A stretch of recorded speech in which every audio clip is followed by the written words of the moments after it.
All right. So the crew of the expedition, you find yourself back on the timeship Mallet in the year 2899. You have taken, the night to rest, recover. You're able to eat, recharge, relax for a few hours after your last two jumps into the past to try to thwart the Romulan, first in the 1960s and then in 1947. Um, so you guys are eating, looking around the ship, resting, relaxing. Eventually, you guys meet back up in the science lab, and that is where I'm going to have the game start.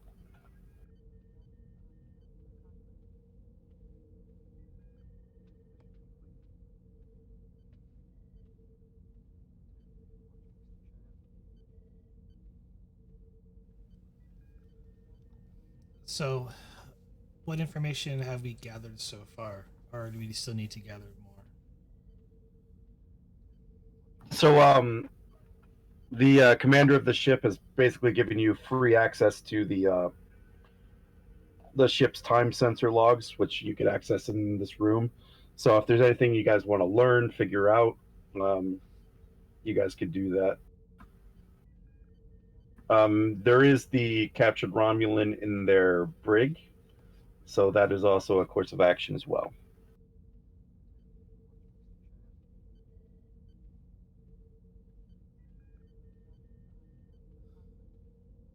Commander, So, yes, Captain. work with Nidan and Mendruk here and go through the sensor data during our time space and figure out how and when the Romulan went back in time. Uh, leave Mr. Casey and I could we'll see what we can find out from him. Yes, Captain.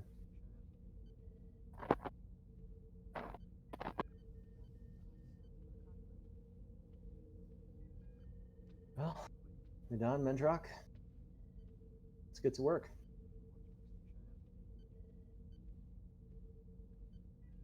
Hi, Commander.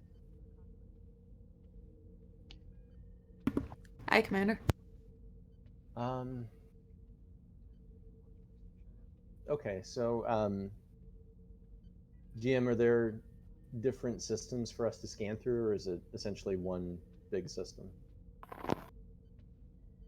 Uh, what do you mean? I didn't know if there were certain stations, since the captain directed us to look for any sensor readings or anything else uh, that would indicate when the Romulan traveled through time. Basically, I didn't know if that was like one database that we would be accessing, or if there would be multiple we'd have to access. It could be a little column A, could be a little column B. There's a lot of information to sift through about this. Gotcha. So yes to all of that. Understood. All right, so DeGrasse will go. Lieutenant Mendrock, let's see if we can track down exactly where the Romulan was, both spatially and in time. I'll ask you to dig around in the Alright. system and see what we can find there.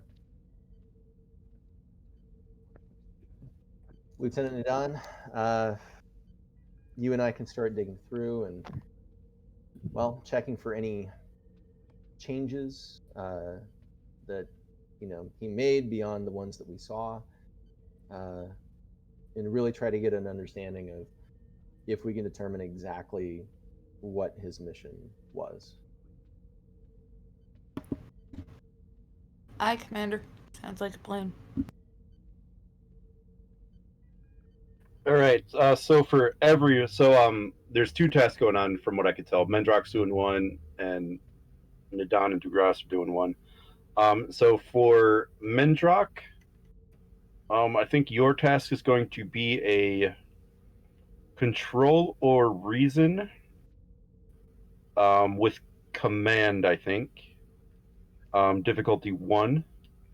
And for Nadon and DeGrasse, yours is going to be reason or control with science. Difficulty 1, and you can assist each other.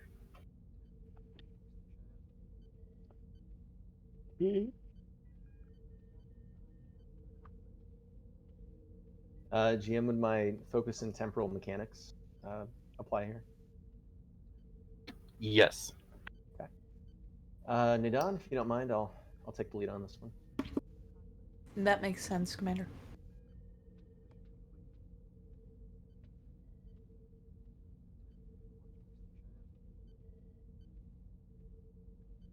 I guess we'll go first.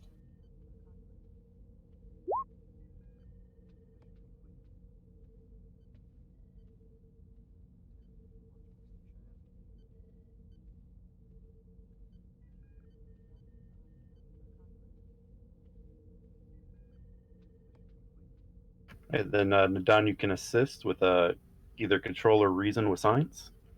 1 dice. All right, you get 2 momentum.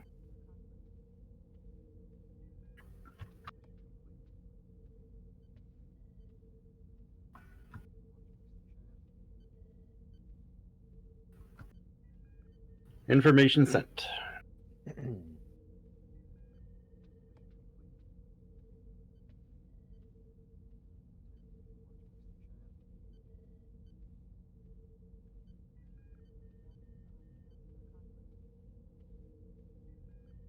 And Mendrock, if you want to go ahead and roll.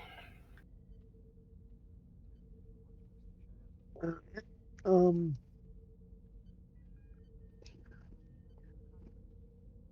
focus on computers. Yeah. All right.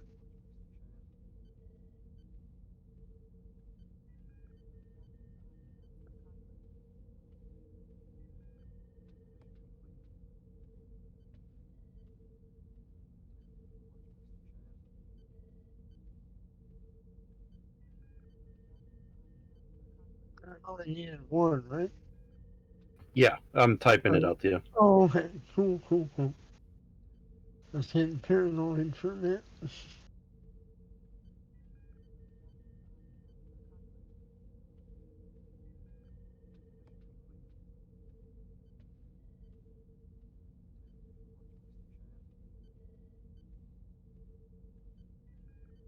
So, Lieutenant Nidan, it looks like, well, this is the event that sent us back in time. No information on the origin of the energy beam that was directed at the Sol system sun, though.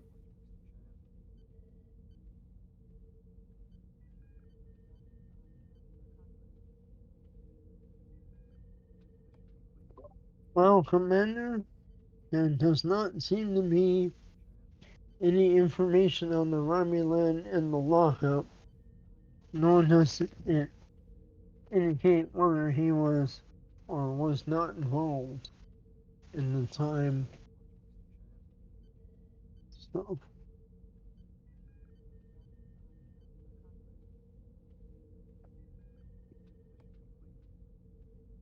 That's interesting. So you're saying that there's no record of this Romulan at all in this database?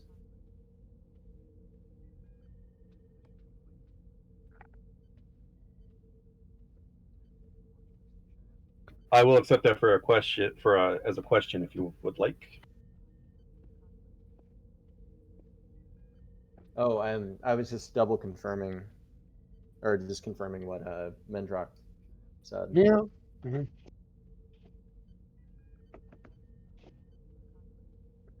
Is there? So my question is there more than one Romulan involved? What was that, Mendrock? Is there more than one Romulan involved then? If this one isn't involved.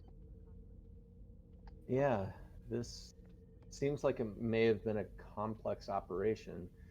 It's, well, entirely possible it could have been some sort of, coordinated action or Romulan Yeah. intelligence even. What I was wondering as well. I think that we probably want to act under the assumption that that is what happened, because I don't know how a single person could pull all of this off. There's too many moving parts.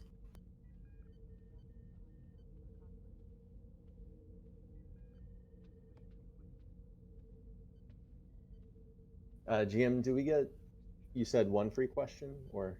I'll take Mendrak's question for Okay. more information on that.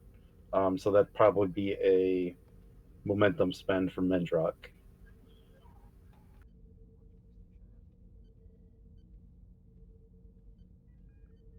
Oh, and I forgot what else I was going to write.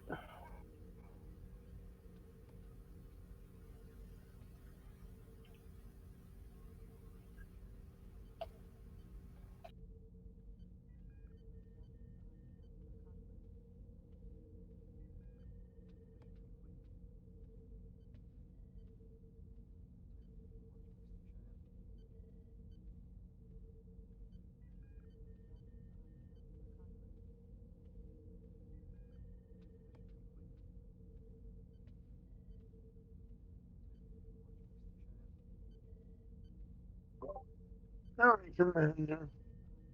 It's the sensor records show he did go back in time. However, they can't place him at the site, and there's so much interference concerning the event that there's no record of him.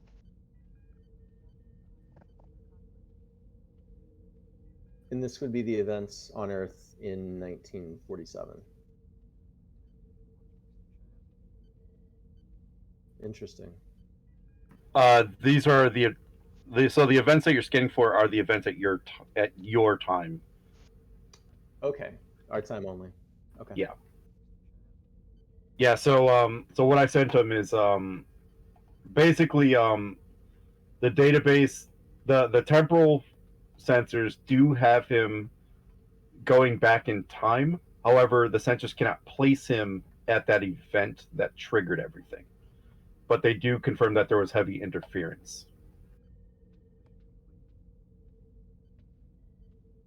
Okay, and this would all be at the Sol system. Correct. Gotcha.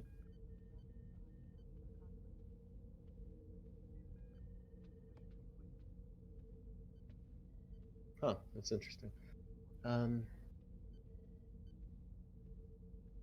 So for another momentum spend, could we ask Nadon's question? That hers is another roll. Okay. Is it still a difficulty 1? This one will actually be a difficulty of 2. Ooh, wow. Let's give it a go. Oof.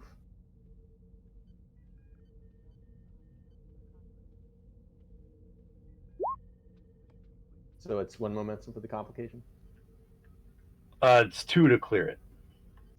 Yeah, we'll clear it. Right.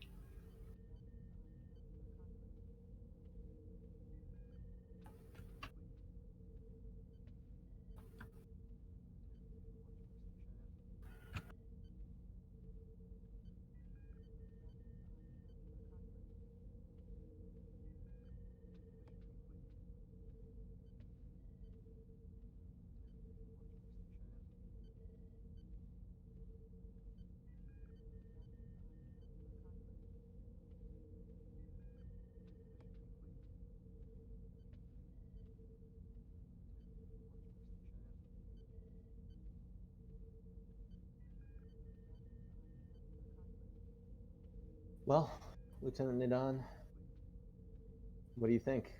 Do we want to try to take a crack at this anomaly? I think it's probably wise.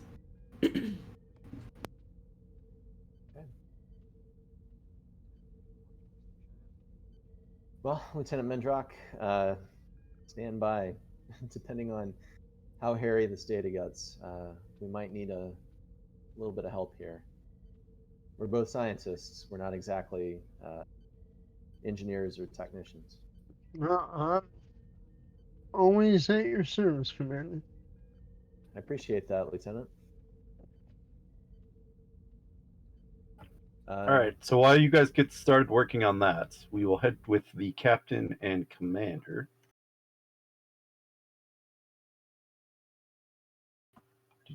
Where's my ambient noise?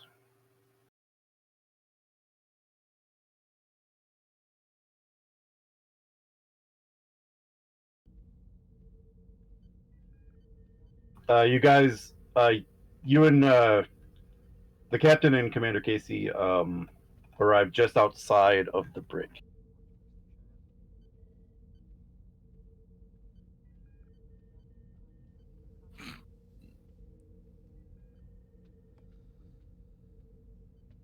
Well, Mr. Casey,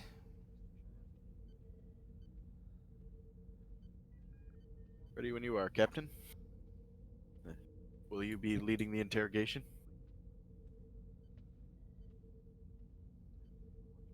yeah, let's.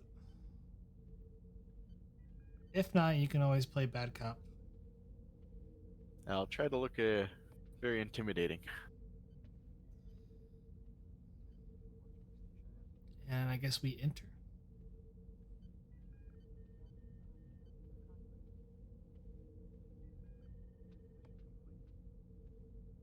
All right. You enter into the brig. You find that the brig is empty, minus the Romulan who's behind who's inside one of the cells. Again, a lot of this technology looks very advanced. And you see the Romulan there. He's bloodied and bruised. His clothing torn from the events that last took place.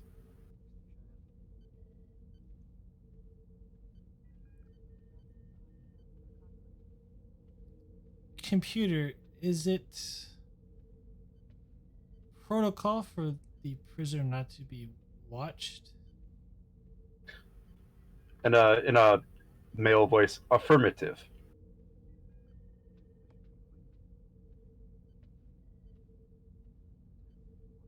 Prax kind of raises an eyebrow.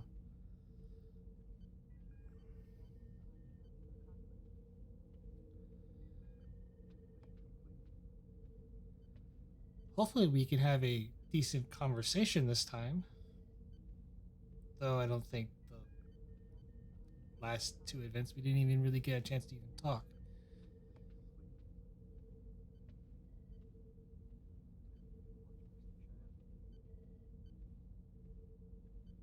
The Romulan just kind of continues staring down into the floor.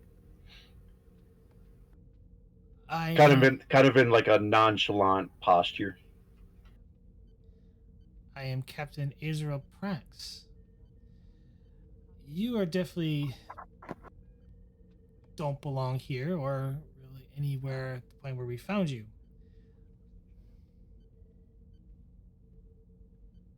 And if my mission was successful, you wouldn't belong here either, Captain. Your mission, could you enlighten me on why you wish to do such a thing? Change the timeline? Kill billions, if not trillions of people? For the glory and the preservation of the Romulan Star Empire. Why is the Romulan Star Empire in danger? We are not at war with the Romulans. At least not from your timeline and mine.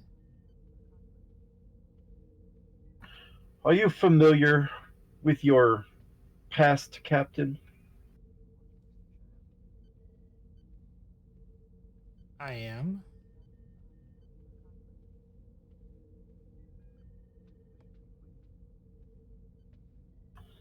Then enlighten me.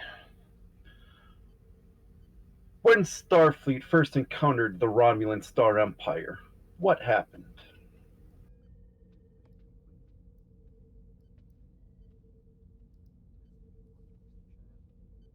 I believe the Romulan War happened before the Federation was founded.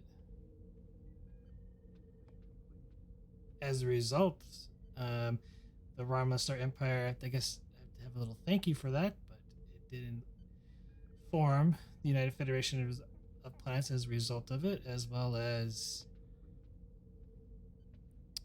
creating a galactic coalition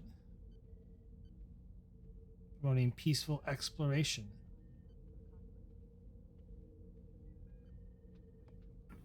If that's what the history books tell you, Captain, I see you are more naive than I suspected. Then enlighten me.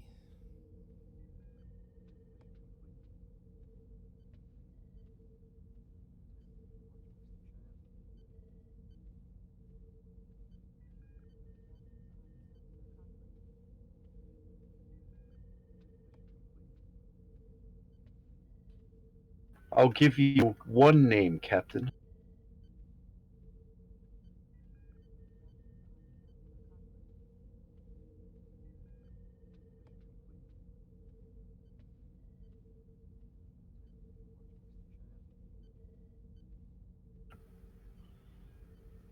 Veldor.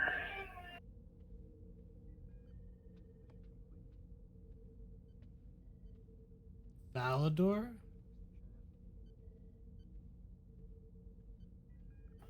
You find me his history, and then we'll continue this conversation.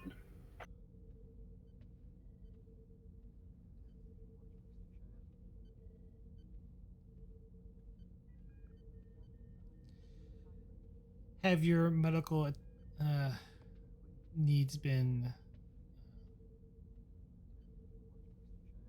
to your satisfaction? Do you require any more? You still seem a little bit bruised and beaten up. I'll be fine, Captain.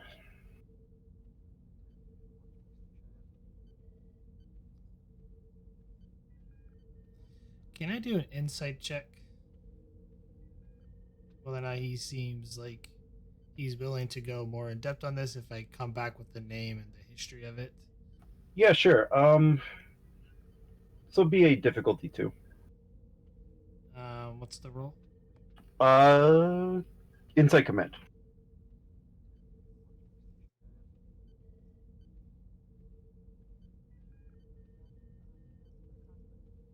Deception wouldn't apply here, would it? No. Take a threat. Let's roll 3 for bold command.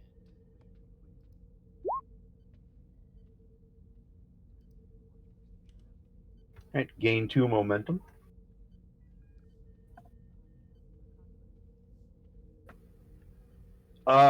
You kind of feel that you're actually pleasantly surprised that you were able to get this much information from him. It almost seemed effortless to get this.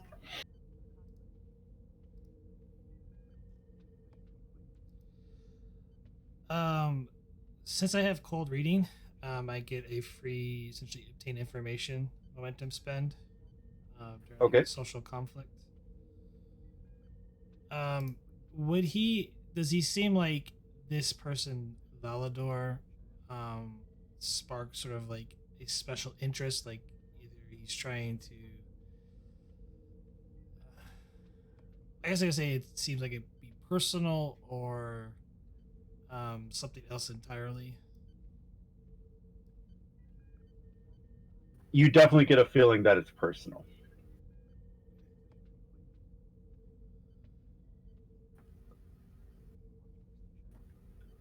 Then you could probably even go as far as saying this is very personal to him.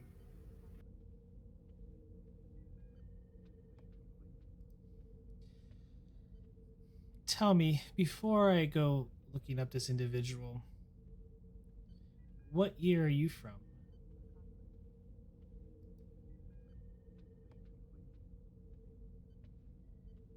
Judging by your uniform, Captain, it would appear that we are from the same time.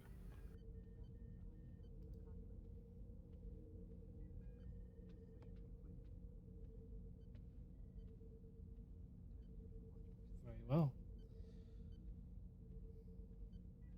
I'll see to that any food or medical needs that you require are met. So then I guess we'll end this conversation for later. She walks back out into the hallway or corridor.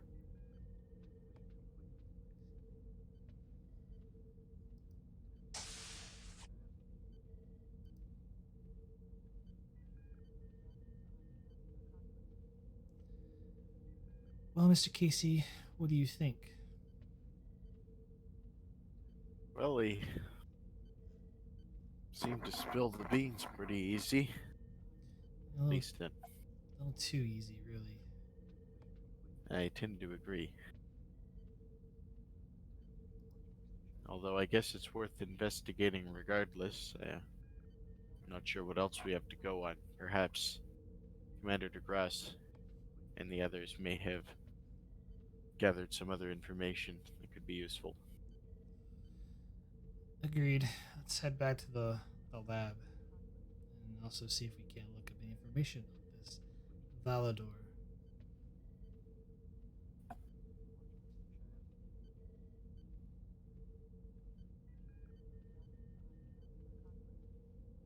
All right, back in the lab. I believe we had an extended task.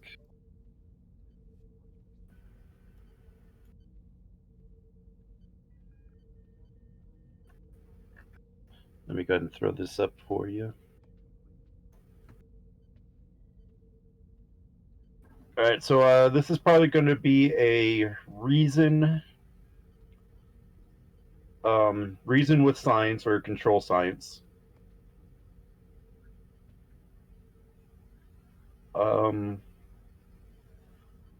Difficulty 4, work 18, magnitude 4, resistance 3. And there can be a main role and 2 assist on this.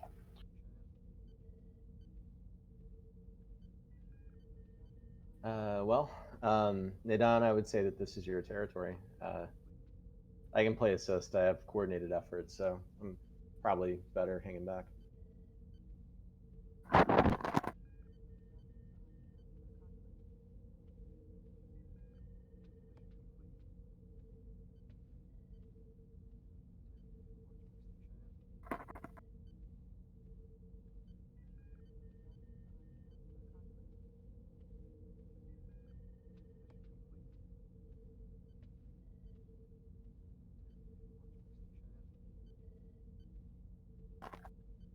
Nadan, is that okay? Yeah, that's okay with me. Okay.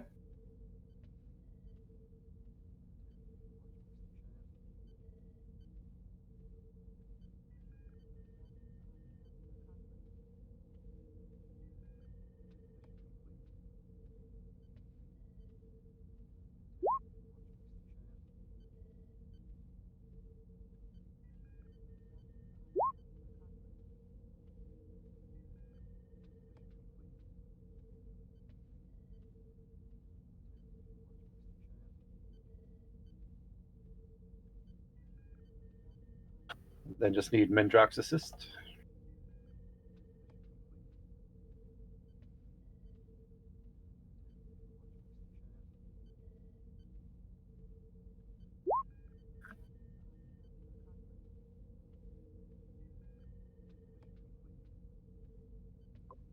All right, you guys definitely nailed it. Nadan, you can roll 7 challenge dice.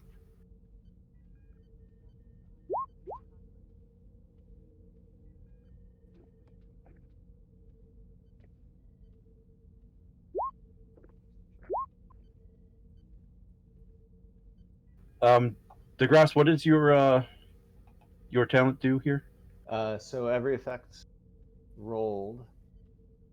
Let me scroll down to it. An assisted character may gain either the scrutinized 2 or progression 1 benefits when they roll their challenge dice. So it's one work, or I can do double piercing.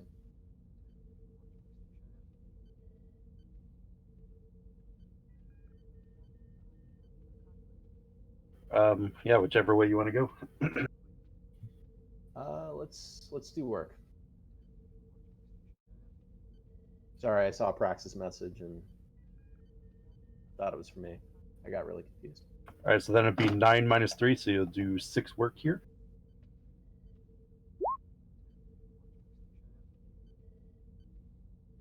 So like always, I have information for you. I'm going to post these in the general chat so you can all see it kind of at the same time.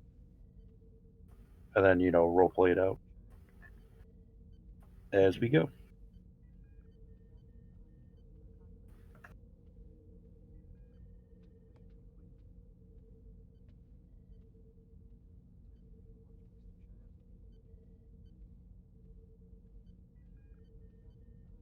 Oh, wait, never mind.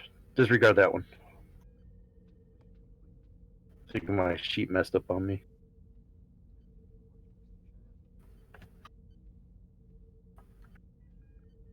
There we go.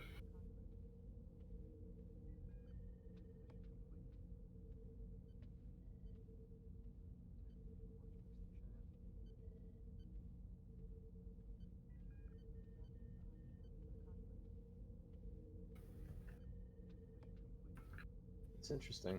I'll give both. Why not?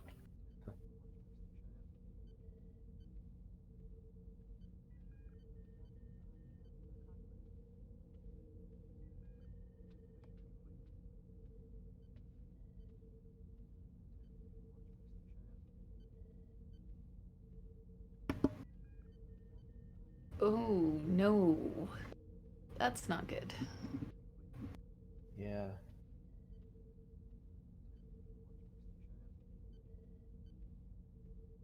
Looks like there wasn't a steady hand on the scalpel. Caused some problems. Yeah, or That may be why there's all that interference and stuff. yeah. Seems like somebody was trying to do high-end neurosurgery with a kitchen knife. It's a good analogy, Lieutenant. Well, let's keep digging. Let's see if we can get any other information on this beam or, well, any of the consequences to the multiverse. All right, the next roll will be a difficulty 3.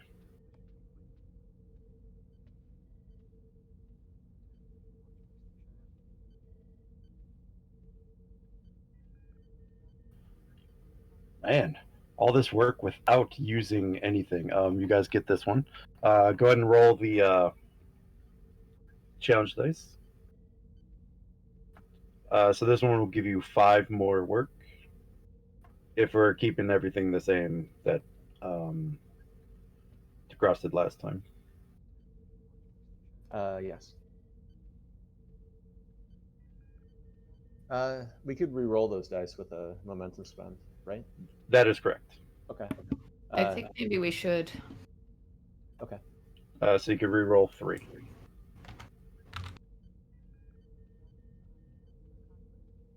What? Shoot, sorry.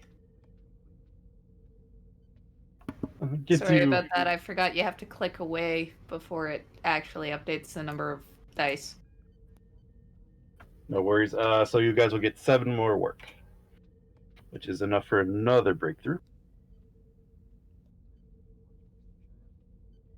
Are you doing extra work for your collaboration or resistance?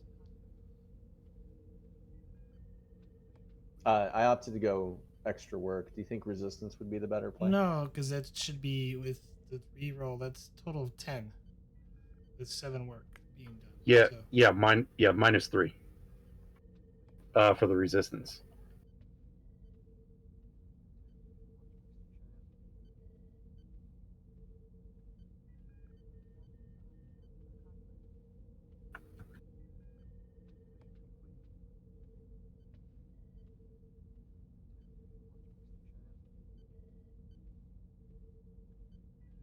Yes, it is still a breakthrough, and So next one would be diff 2.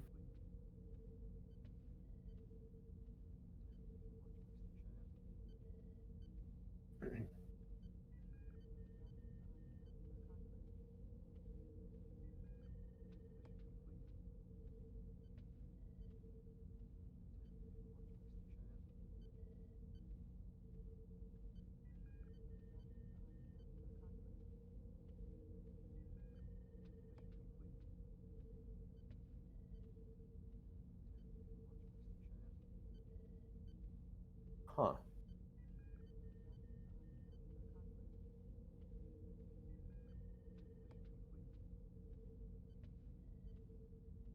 Well, this is equal parts illuminating and disturbing.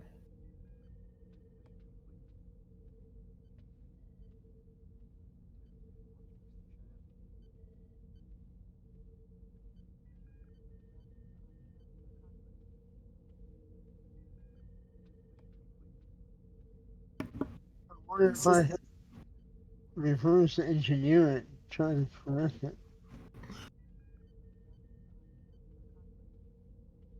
Like try to undo it. Might be worth a try. These sorts of temporal paradoxes hurt my head. There's a reason why I didn't score well in my temporal mechanics courses. Well, if it's any consolation, Lieutenant, I don't think anyone really understands it. Kind of We- similar to probability fields in quantum mechanics. Yeah. Still amazing that we don't fully understand the wave function collapse. Hundreds of years after. Well, what do you think? Should we focus on seeing what we can do about correcting the paradox, or do you want to do some more research down the path that we're going?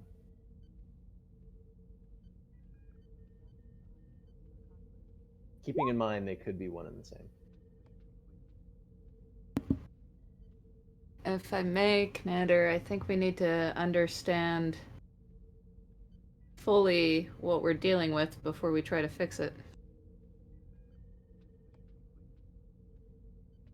Then let's keep going.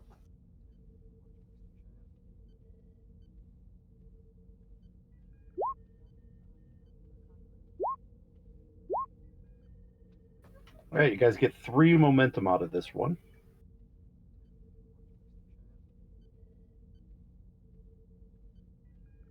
DeGrasse with his temporal mechanics degree coming in big here. When I took it, I wasn't sure if I was actually going to use it, but I think it's paying off this episode. Go ahead and roll the 7 challenge dice, Nathan.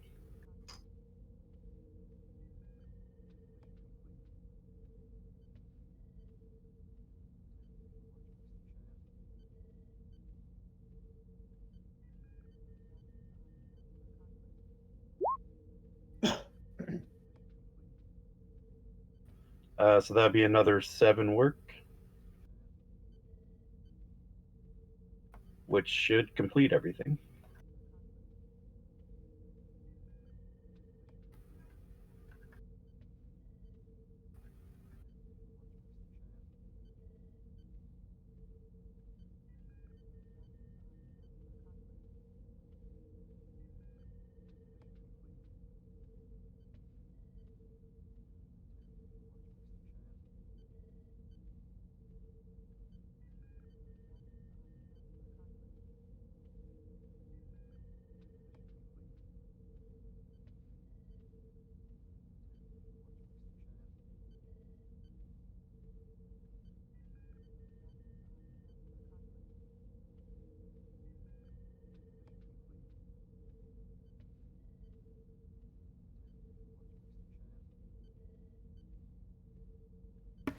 It's Schrodinger's multiverse, Commander. Yeah. Unwrap one layer and there's another layer waiting. I do understand your point, Lieutenant.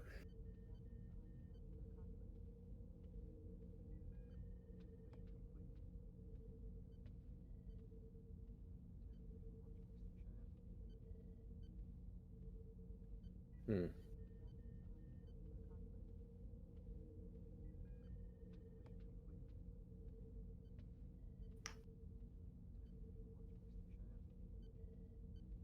So GM, do we have a sense as to the exact alterations that took place? That could be a question. Okay.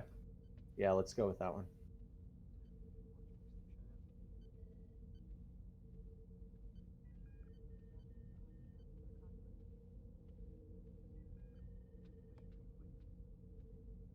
It's going to be a while. It's going to be a little bit for me to type this one up. Okay, no worries.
Lieutenant Nadon, Lieutenant Mendrock,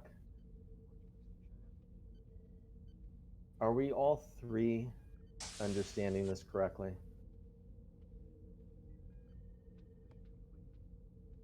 Are we seeing the same thing? Yeah, it looks like we're gonna have to try to reverse it or stop it and risk resetting everything. And if we fail, we Well, doom yeah. humanity and the Federation both. And God knows what will happen to me or any other Federation members that are not human. Probably end up in the slaves to Fantasio or something. Hmm. Dominion. Or Born, or me assimilated by Born. And Captain, in case you overhear this conversation, I take it's not good news on your end. Oh, Captain. You both may want to sit down for this conversation.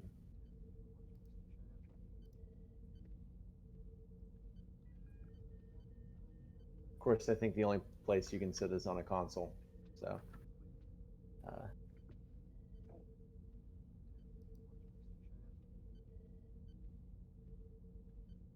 sorry, I was just quickly reading through this post.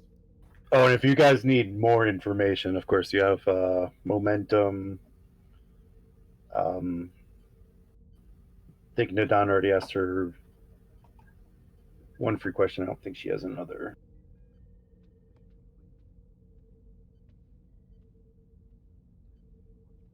Well, Captain,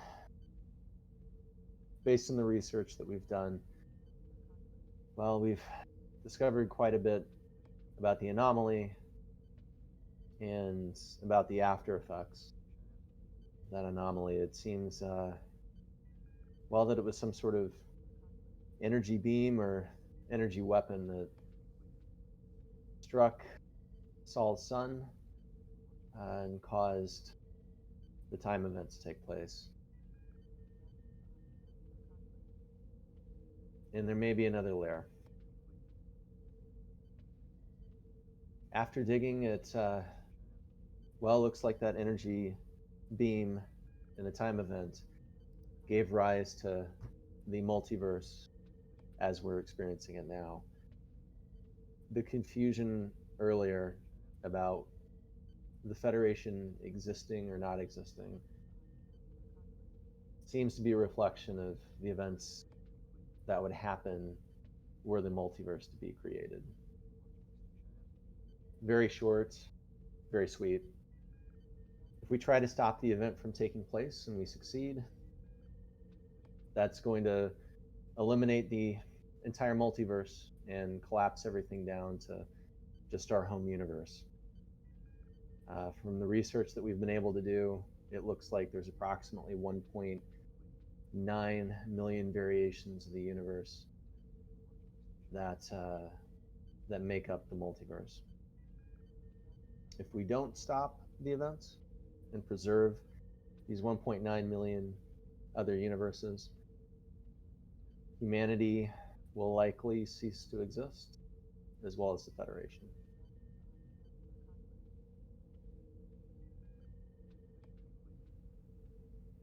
Mendrak Nidan, did I capture that correctly?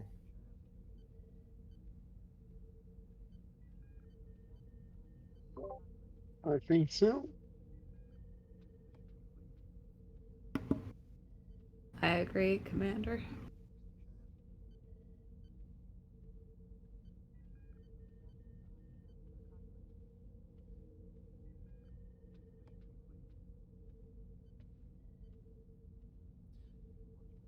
Isn't Keith,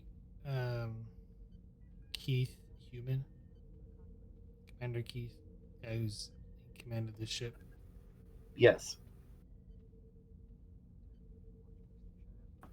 But if you remember, they were saved by a time bubble that was created by their shields. If they didn't have that, their ship would not exist. Right. Do we know what this ship is not part from our universe though, right? If I remember correctly, is what he said. Correct.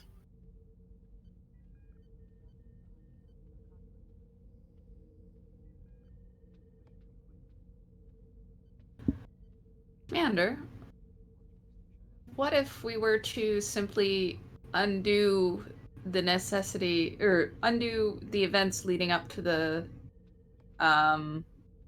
multiverse?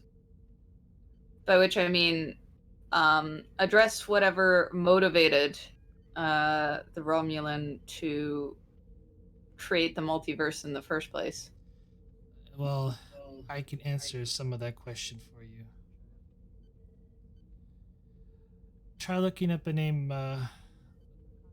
Is that right? Valdor. Yep. He seemed, it seemed rather personal to him. Valdor.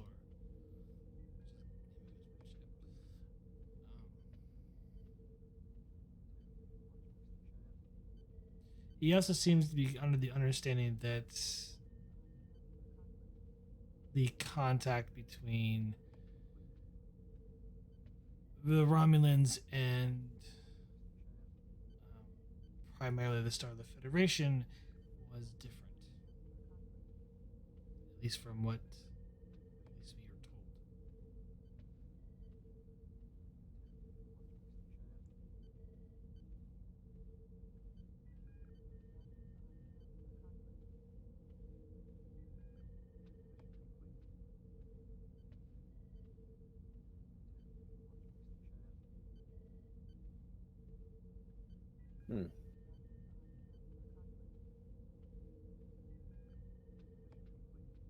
It's interesting. Indegrass turns and tries to do some research on the name Valdor. Let's make this a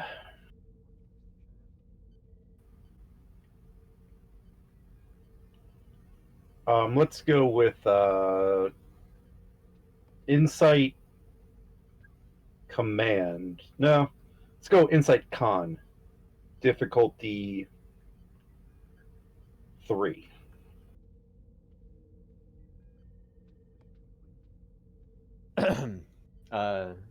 So my insight con is a total of 10. So,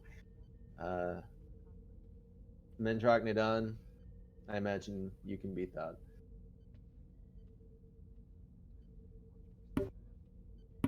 I can beat it by 1. Mendrak? What? I guess, what? Insight con? It's like, probably not very good. Yeah, mine is a 10.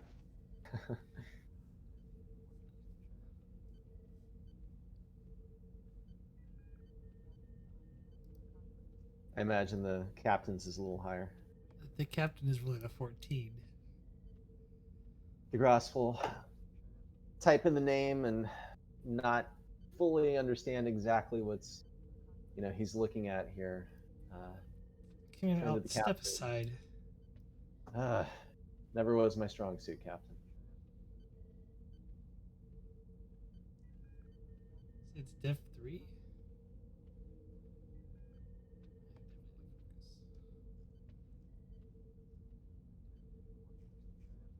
3 momentum.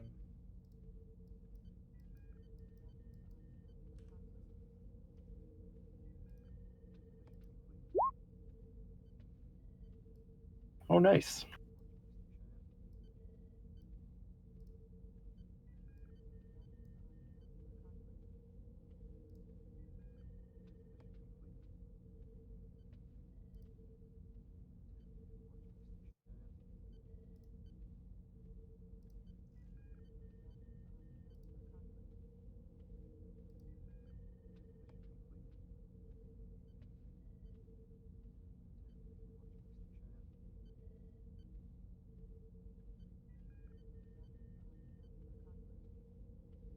I gotta type this one up.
All right, I got two chats in general for you guys.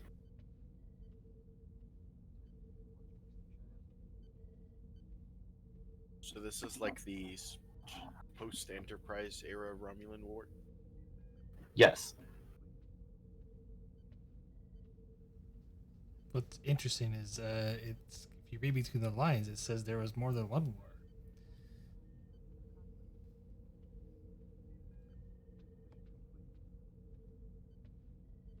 Might have been a typo.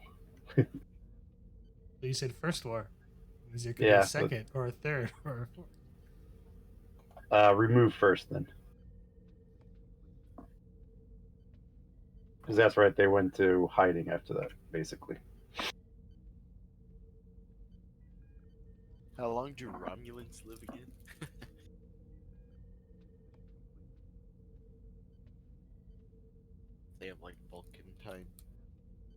That I don't know. It's Place never we- stated. That's the thing. Well, considering they're Vulcans, basically, I'm assuming. Could be less. They don't have the same mental capacity as Vulcans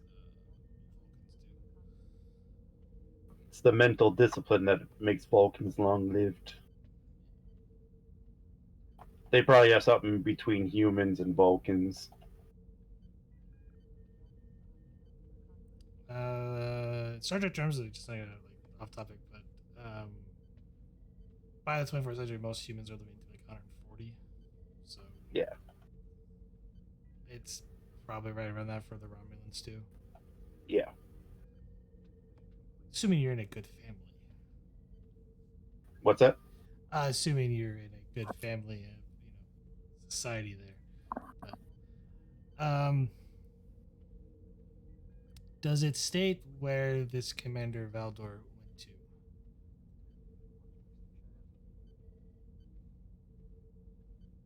to? What do you mean went to? After he was discharged. That'll be a question, or I'll take that as a question.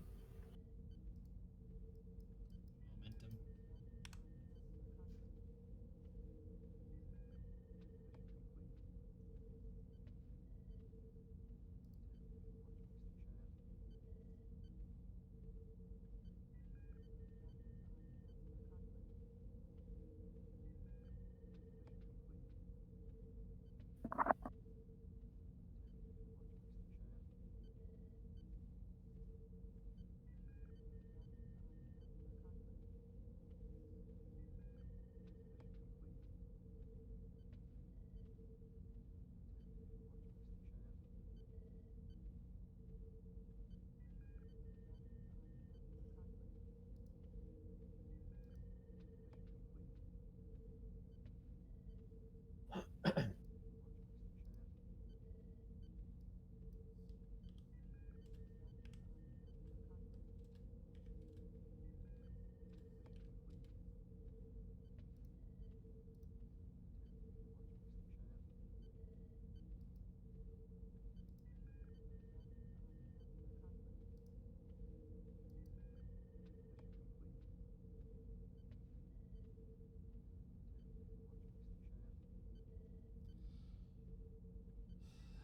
Wasn't the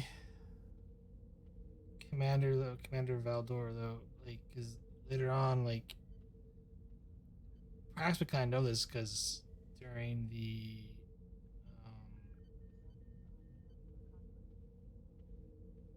fight with the Ark, the first time fight with the Archon, when we had to deal with the Orion pirate fleet, the Romulans came and they helped, and they are actually using Valdor class warships. Um, is this from our timeline, or is this from like this information from the current time or the current universe we're in? That's what I get for taking a random name I find when I look up Romulan. Yeah. You could change the name. Name's not important. It's the info that's important. Okay.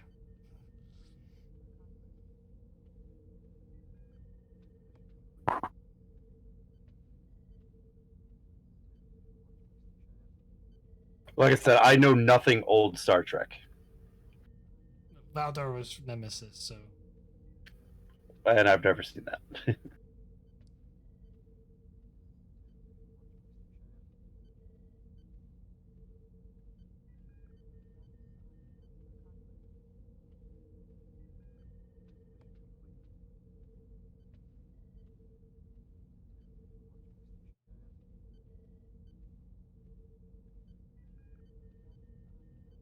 but okay, so my the other question kind of still stands though.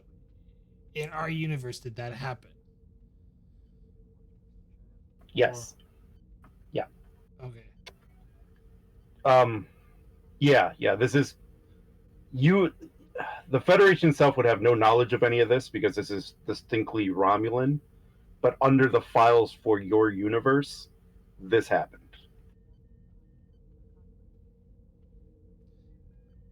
Did this happen in any other universe? currently.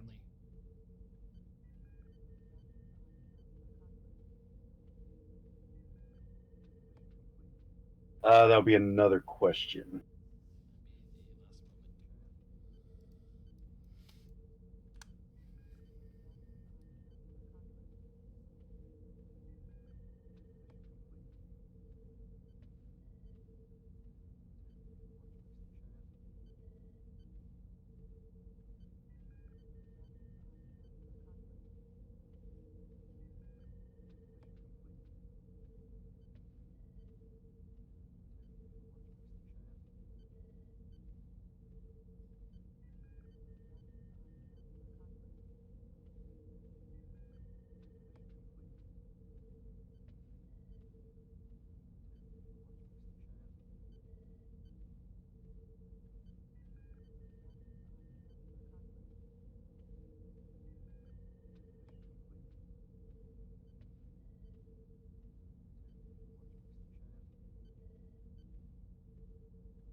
Hmm. Appears our Romulan friend is interested in an old Romulan commander. Though I'm not sure as to why this would be important unless he's part of this family itself.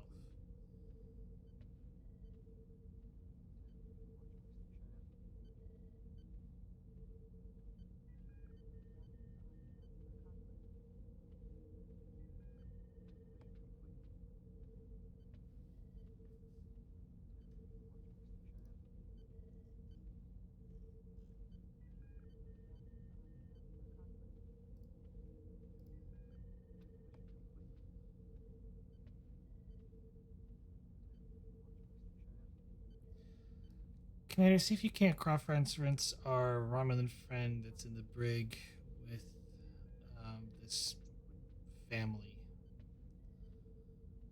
or known associates of this family. I'm going to have another little talk with him. Will do, sir.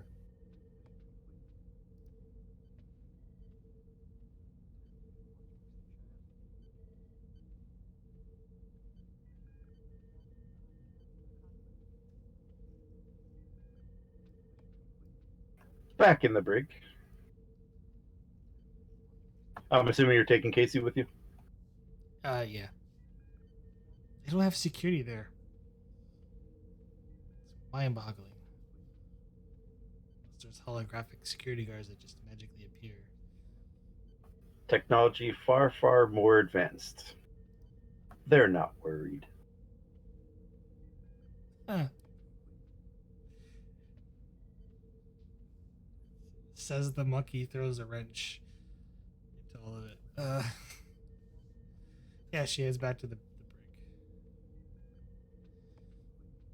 Do you just walk in? Do you wait outside? I just walk in.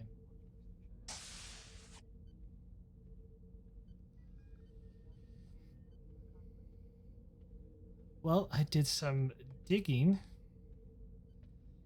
So why are you so want me to be so interested in a Romulan commander during the Romulan start the war between the Romulan Star Empire and the newly formed Federation? Tell me what you learned about this commander, Captain. He was discharged and disgraced, basically used as a scapegoat for the entire loss of the newly formed Federation.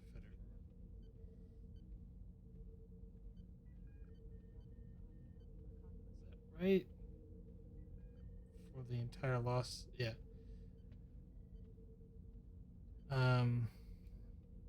For the loss of the entire fleet during one of the battle, he was put on public trial and humiliated, and shunned on Ramos for centuries. Him and his family, I assume. Not quite the rosy history you have painted here today, now is it, Captain?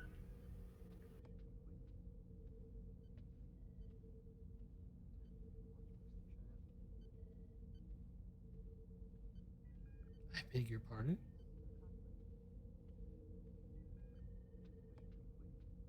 You paint this shining picture of what the Federation is and what it's done. But here you see the exact opposite. You see that the Federation has ruined a life, an entire generation of family. If I'm not mistaken, though, the Romulans started that war, not the Federation. Your own people have the very take total blame in that whole entire war. They started. If the war never happened, he would have never been shunned and publicly humiliated.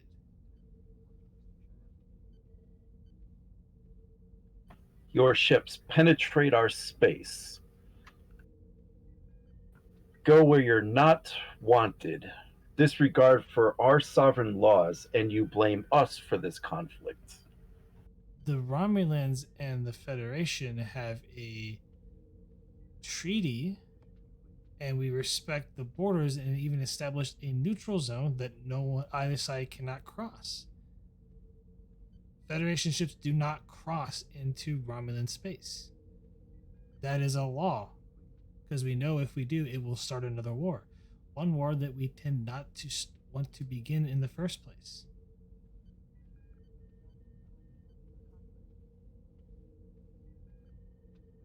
And where was that law when the war first broke out? When you first started reaching out in your ships, Captain? When you first broke our sovereign territory, violated our space. Your first sovereign territory, we did no such thing. Earth, Vulcan, Andoria, and the Tellarites were nowhere near Romulan space. How could they have violated your territory?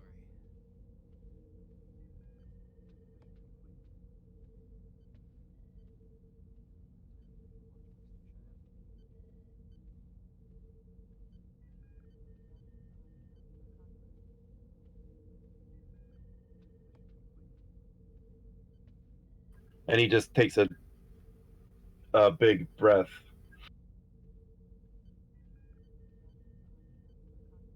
History, as you could tell, Captain, is not kind to the loser.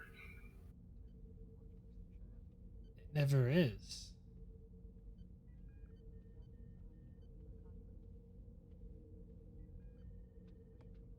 But after the war, the Federation has done nothing but respect the borders, except for a few small engagements.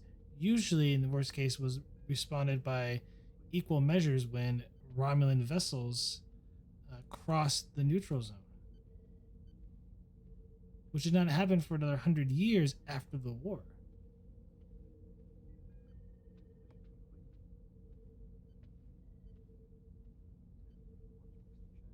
I would like to think that even from our time, the Romulan people and the United Federation at least have a decent understanding and are willing to communicate, which is a far more better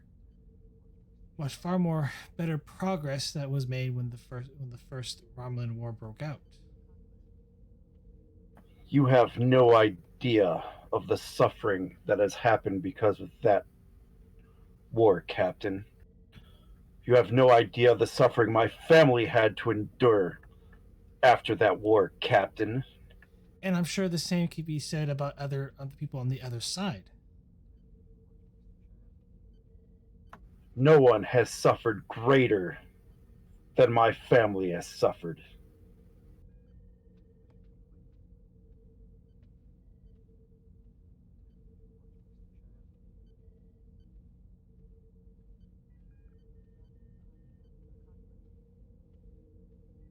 So you You are speak a of these. member of that family, and this is why it's so personal to you.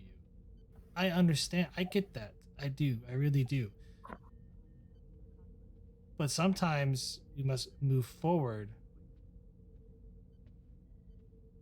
not to forget the past, but to build a better tomorrow.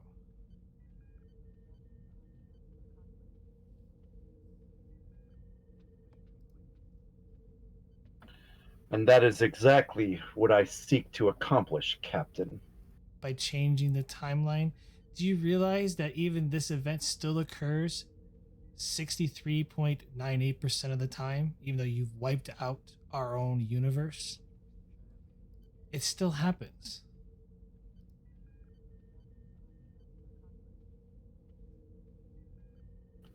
But the rest of the time, Captain, humanity ceases to exist, and my family is not shamed.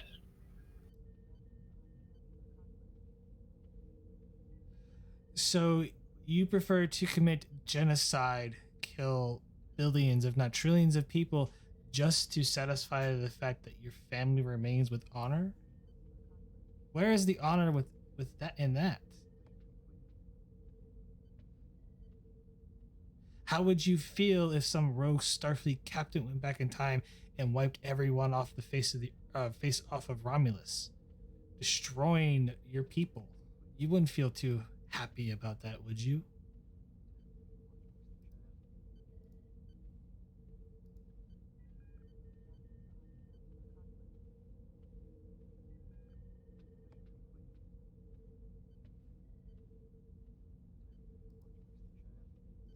Family's legacy, Captain. And if that means humanity needs to be destroyed, so be it. If that means the Federation never forms, so be it. The universe will be better off without it. The universe? Hmm. She goes, do we have like communications between different, like, can I like talk to them in the lab while I'm in the brig? Yes. Commander DeGrasse, Yes, Captain. in our universe, what is the state of the Romulan Empire? The current state of the Romulan Empire.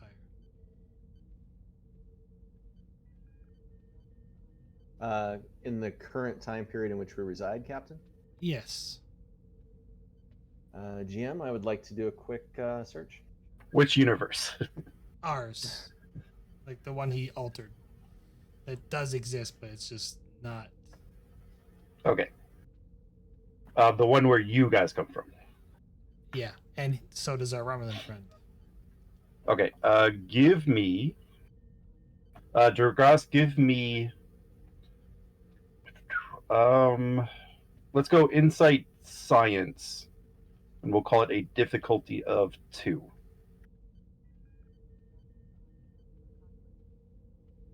Temporal mechanics, computers. Temporal mechanics, probably. Okay. Just to make sure I got this all. I'll give you a threat. My insight's terrible. Oh, it's not great. Right, you got it. Nice.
Captain, in our altered universe, It appears the Romulan Star Empire. It seems to have expanded several sectors into what would have been Federation space. Earth, Vulcan, Teller, they're all under the control of the Romulan Star Empire. Andoria looks to have held out, but by most estimates, will fall within approximately 1 standard year.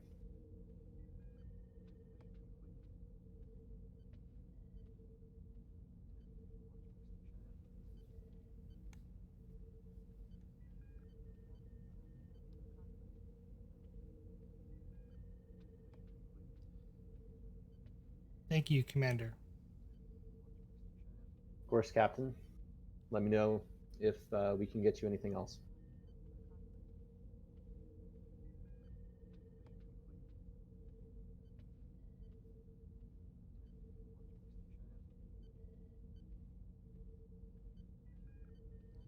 So I take it this is the outcome you desired, outcome that you wanted for Eh, billions, trillions of lives to be lost, placed into servitude, all so you can maintain your honor. And he just has this big grin on his face. That's exactly right, Captain. A strong Romulan Star Empire, with my family firmly in control.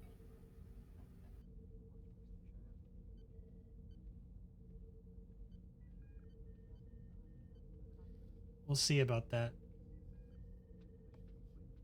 She walks out.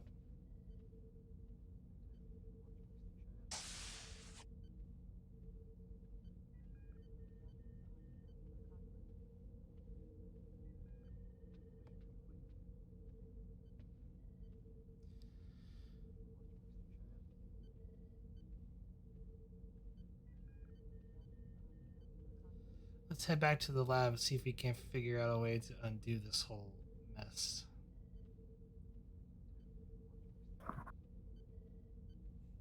Indeed. I will enter the second scene here. We're out of momentum, so Yep, that seemed like the perfect time. any other developments you guys managed to learn?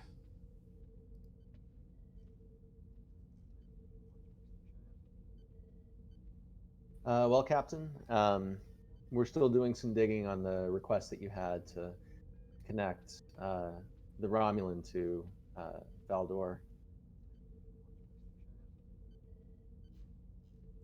Did you happen to learn anything? Other than the fact that he's a member of that house, that his family, his legacy, this is all to maintain their honor.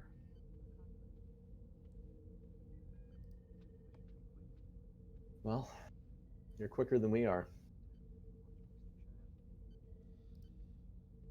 Let's see if we can't find a way to undo this mess surgically.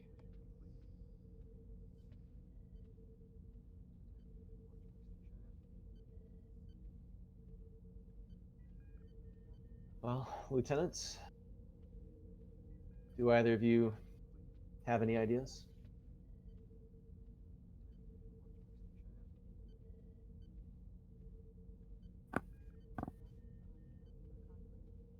There was. Do we know the calculations of the beam and what was wrong with it? And maybe I could reverse engineer it or something and try to correct it. Is that even possible, though, Lieutenant? Because our universe no longer, by our terms, exists. Humanity is gone. The Federation doesn't exist. It was never formed in the first place.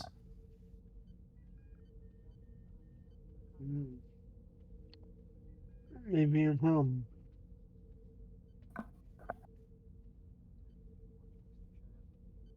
So we're technically not existing then.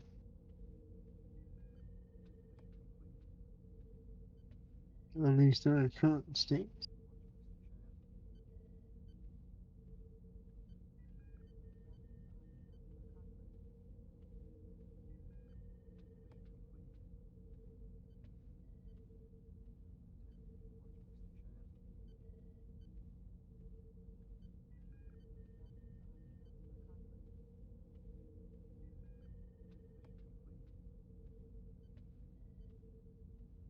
Well, Lieutenant Mendrock, Lieutenant Nadon, we could maybe dig a little deeper to see if there's a third option here. As I understand it, the first option is we leave things as they are. We preserve 1.9 million universes, and the Federation doesn't exist anymore in our timeline. If we reset that, we destroy 1.9 million universes, untold lives, just to get our timeline back to the way it was.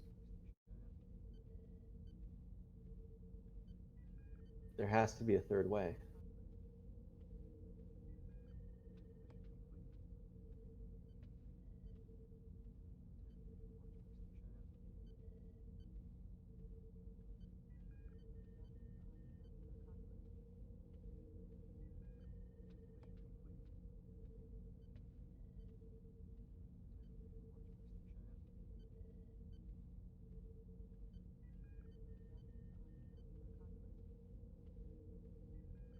So GM, did we get an understanding of, like, did the events on Saul's Sun, like, did it actually destroy Earth, or did it set it back? Like, what happens?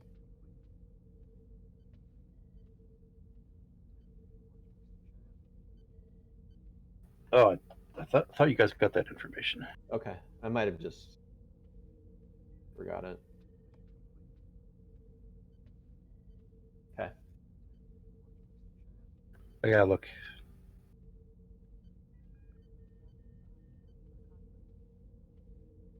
Yeah, here we go.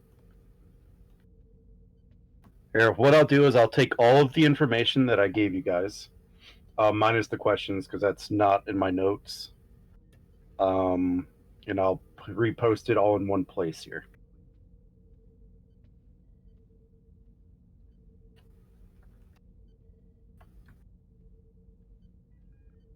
That may help my tiny brain understand what's going on.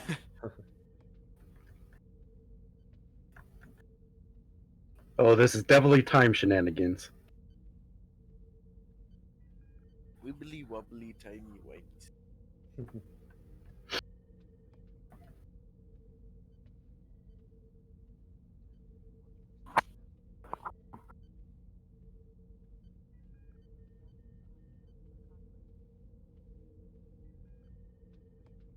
Because yep, I pretty much I've given you all the information that the GM could possibly give you, and I think we're at the point where the players figure out how to fix things, and then you guys do it.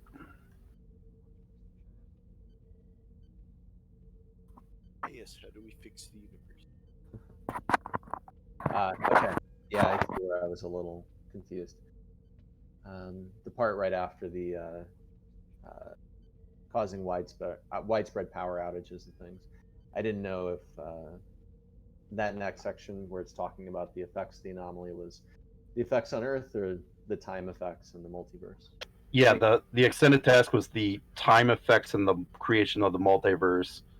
The the the middle one, or like that's labeled the beam, is what happened on Earth directly after it, before the timeline would change.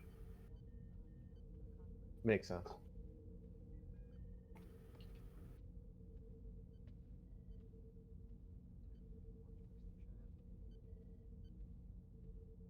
Well, in the interest of brainstorming, this might be a long shot.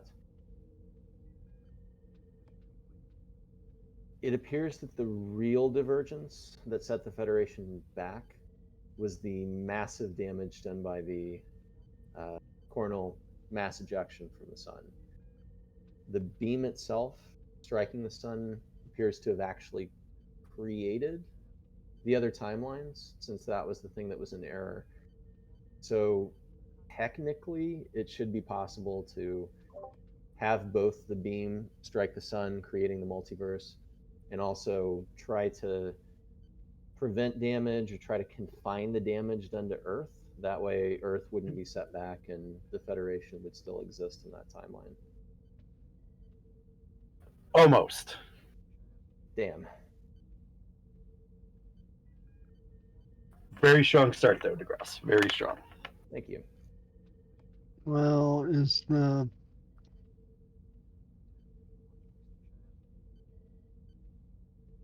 I was thinking of trying to shield from the beam or reflect the beam if but maybe not reflect it if it's needed to cause a multiverse to happen.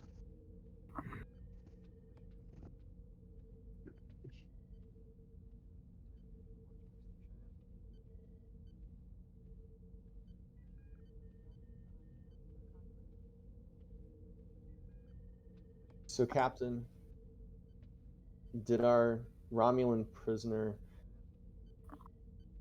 did he indicate if he was the one He is the one that caused all who this. executed the beam itself and designed it and programmed it?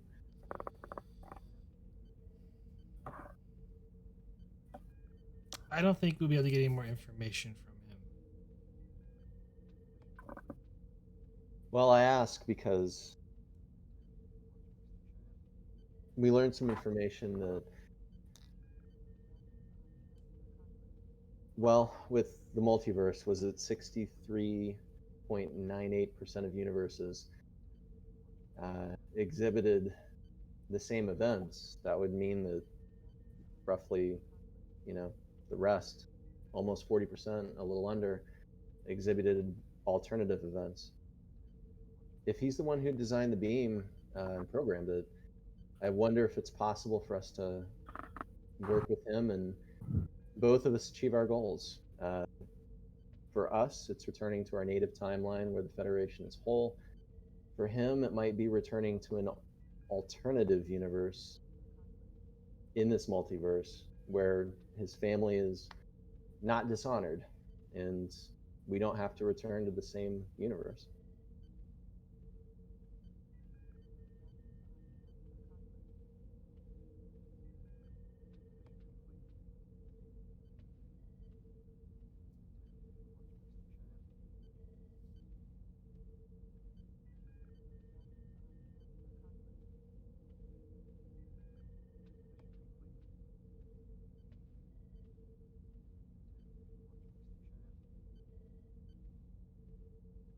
Why would he help us, Commander, if he's already gotten what he wants?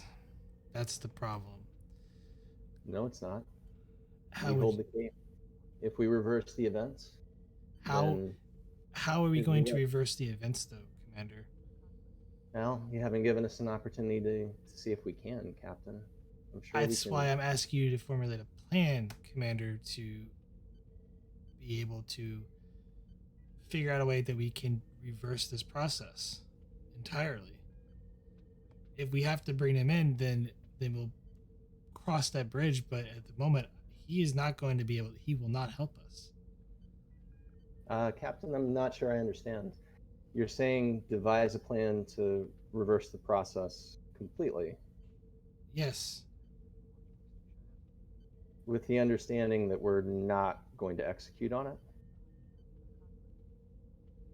we're going to try it and execute on it. If we run into a hole where we're not sure that we are able to do this, then we'll look and try to bring him in. But until then, we are not to work with that individual. He will not help us. He's already gotten what he wants, Commander. Captain, with all due respect, reversing this event will destroy 1.9 million universes. That's a lot of lives.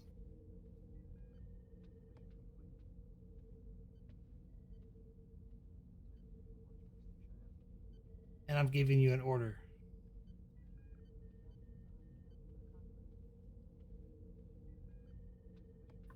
For all we know, Commander, he's also destroyed a lot of other lives of other universes that will probably have never been created as a result of all this. It's conjecture, Captain. But I'll carry out the orders. So I think I have to point out that I think you guys are making an assumption that this Romulan belongs to your timeline. He does not. But you stated that he.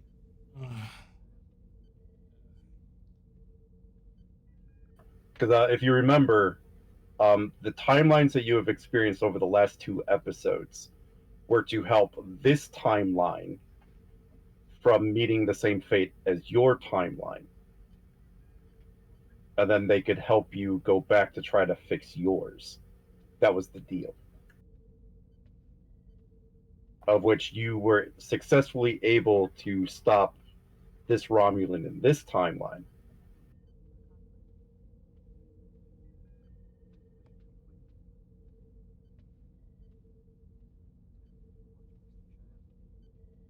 Crazy time shenanigans.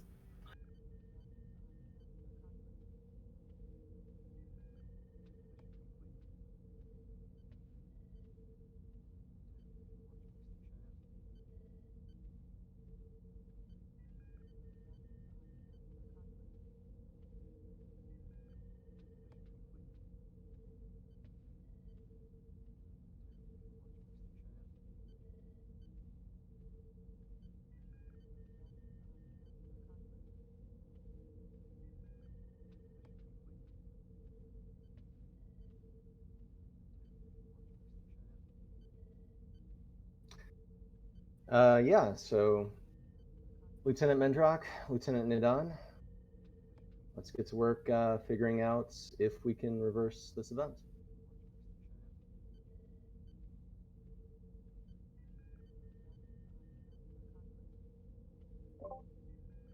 Alright, Captain.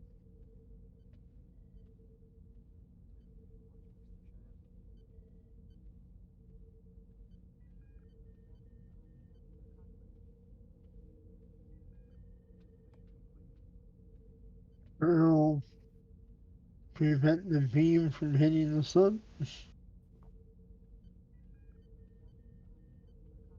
Or shield the Earth from the after effect. As per the captain's orders, it will be trying to figure out a way to prevent the beam from hitting the sun, which would have the effect of blocking the rest of the effects, creating multiverse. Mm-hmm. So we should explore that option and see Alright. what we can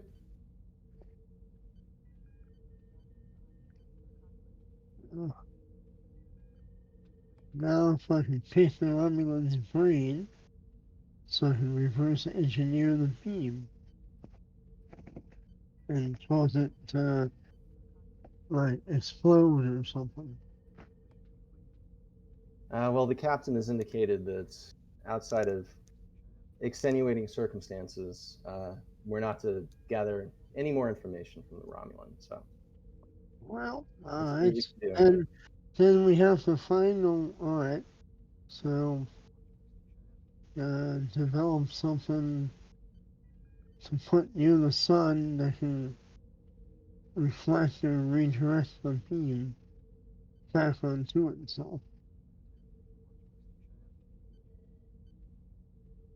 Or find a way to jump a ship or something there.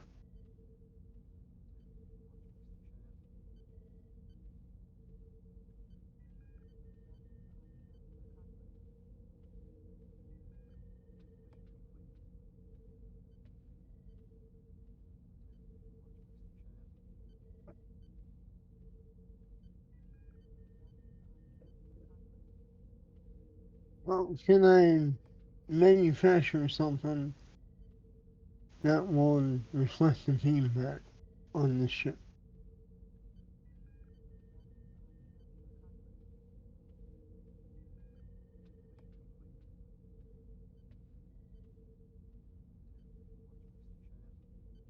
Anything's possible.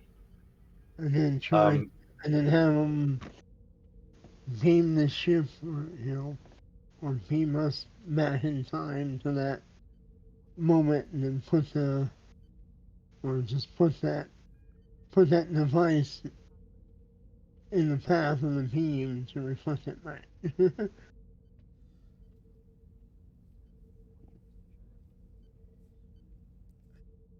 That's my idea so far.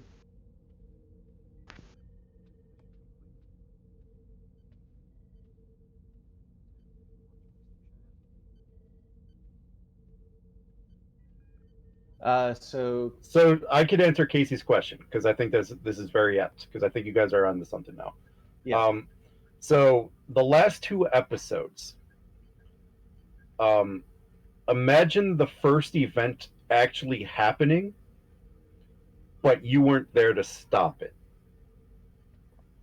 and that's what happened in your timeline. Wait, sorry. What was it that we weren't able So to stop?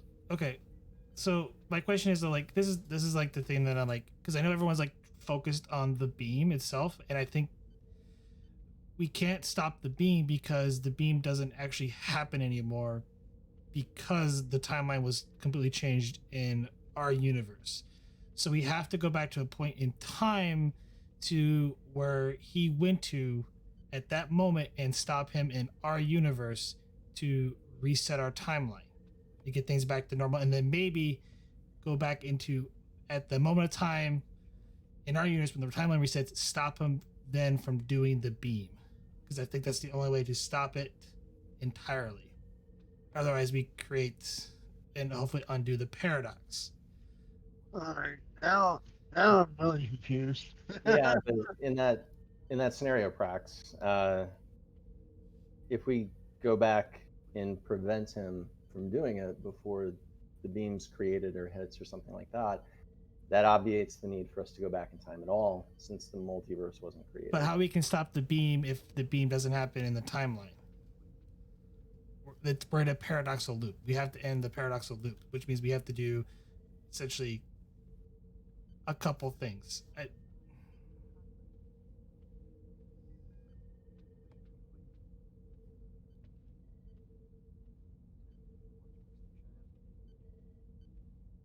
Yeah, Prax, you hit it right on the head. You are in a paradoxical loop.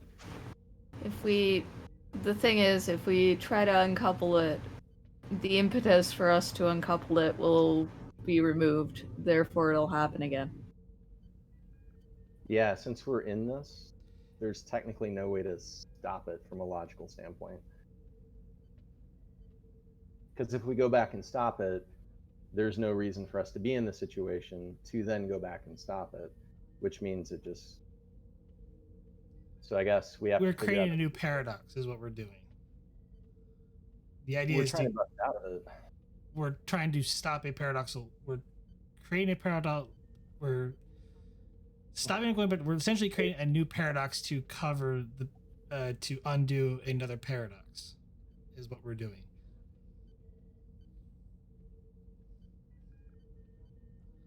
If that makes sense. No and yes. I follow you, Prex.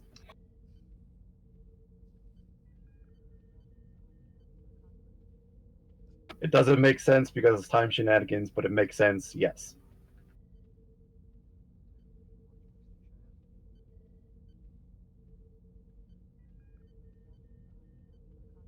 So yeah, so you're right. You guys are definitely in a loop.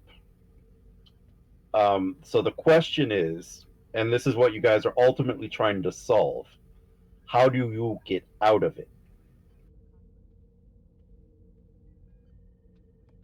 And depending on what you guys choose to get out of it is going to be the overall effect. Not only on your universe, but potentially the 1.98 multiverses.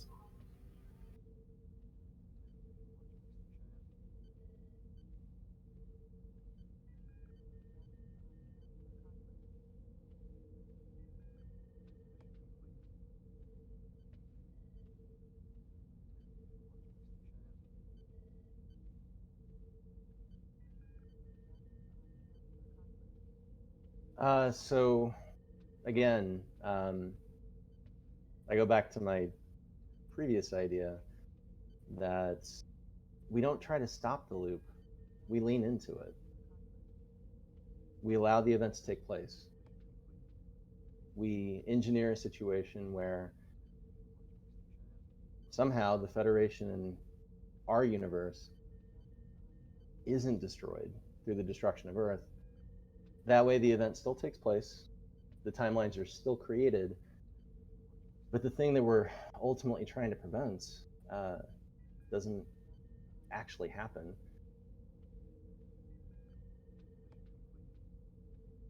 It might be a tall order, though.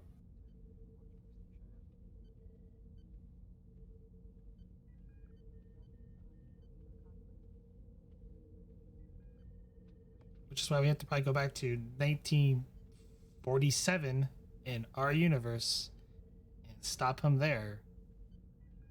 In the past, in our universe, and see what happens. Because that's apparently is what caused the end of the universe. Whether or not we need to stop the actual event itself is another one entirely.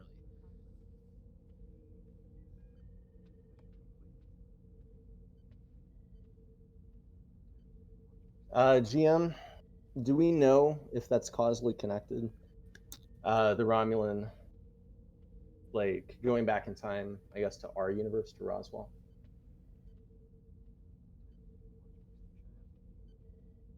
I think that Don just put a very good thought into the chat.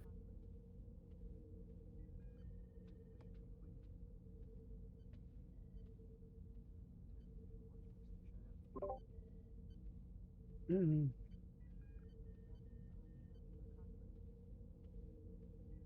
But what is your question, DeGrasse?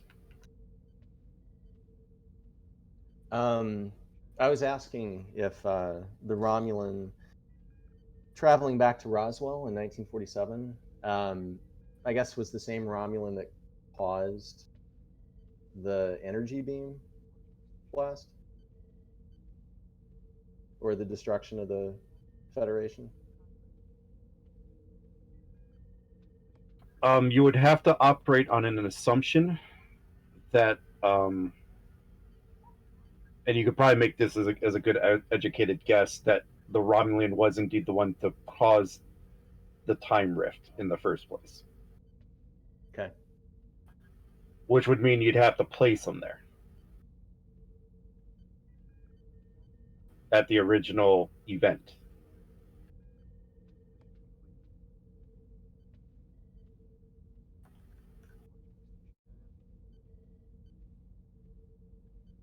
If that makes any wink of sense at all.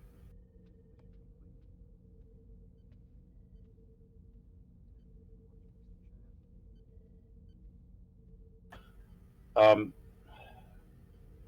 the best thing I could how I can draw this out for you guys. Remember Captain Braxton in that Voyager episode when he was on Earth? Is A leads to B, leads to C, leads to A.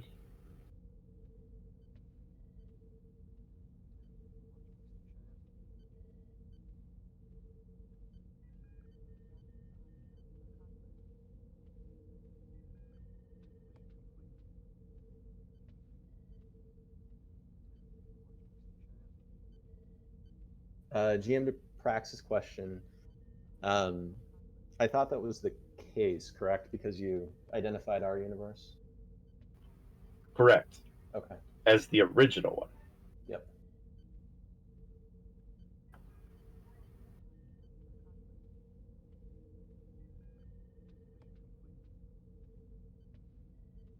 But I could give you guys a roll for this. I think that is a good question for a roll on for the actual answer.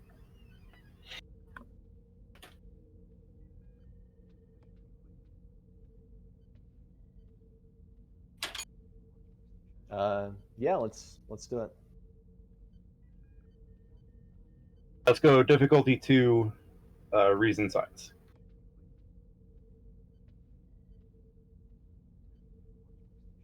Temporal mechanics? Yep. Okay. take a threat.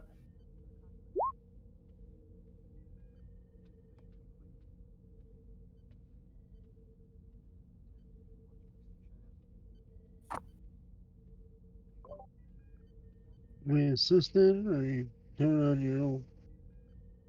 You guys, I've been given 2 assists for every roll, so if you guys want to assist, 2 momentum out of it.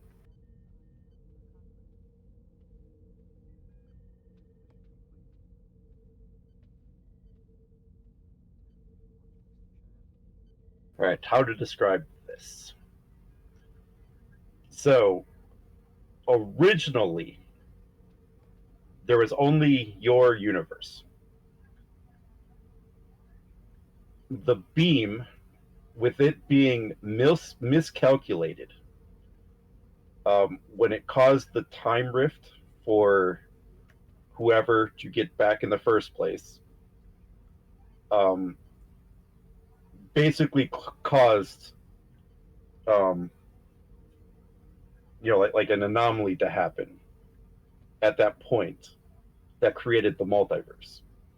So to answer your question, the beam did happen technically in multiple universes, but only after the multiverses were created. But all the other beams did not have that same inaccuracy.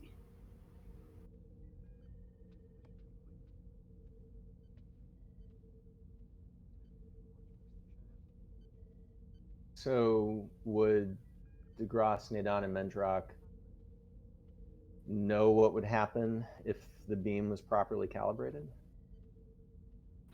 Yeah, the event, the the forming of the multiverses would not happen if the beam was calibrated properly.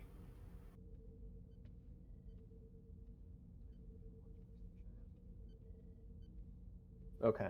But the destruction of the Federation and everything else would still take place.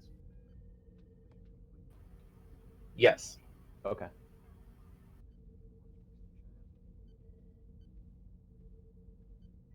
Because the Romulan would have gone back in time and there was no one there to stop them.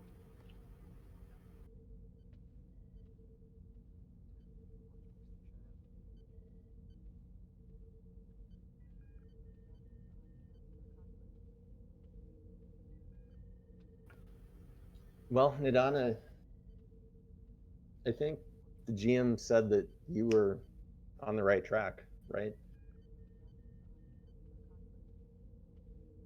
Because I think the question you guys are tiptoeing around is how do you stop him? And Nadan pointed out from even going back in the first place. Well, yeah, my question or my thought was if we can prevent the whole chain of events that lead to the multiverse and everything in the first place, that's probably a lot easier than going back and playing time whack-a-mole with all the problems. If that makes sense.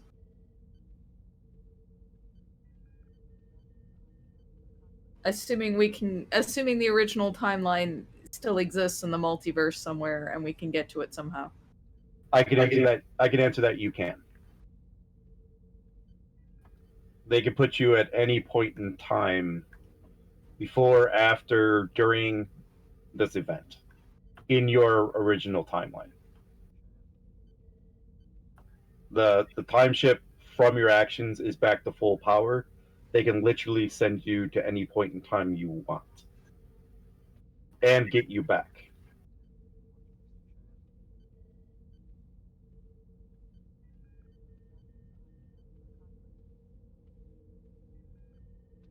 That sounds pretty So, good to me. yeah, so the question of how you're going to get back is a non-factor.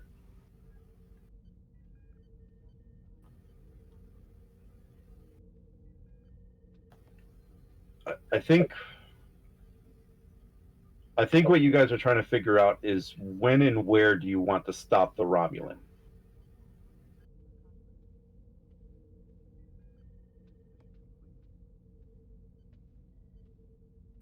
Because that's going to determine um, the effects of your actions.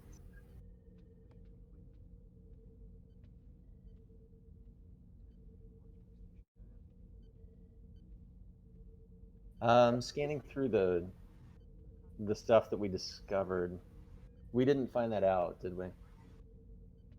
Find what up? Where the Romulan originated from? I think it's implied. It wasn't actually said, but it's implied. We know it happened during the solar mass ejection. Somewhere around that point in time, because during the event it caused a green whatever wave that struck everybody. So some point before that is when the beam happened. Yep.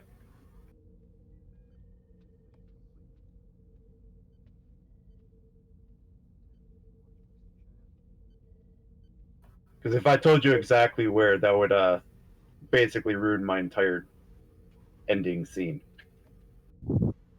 Really, we just need to get back far enough into in our normal timeline to turn around and stop him from the beam being deployed in the first place, which unfortunately will end this entire multiverse spectrum.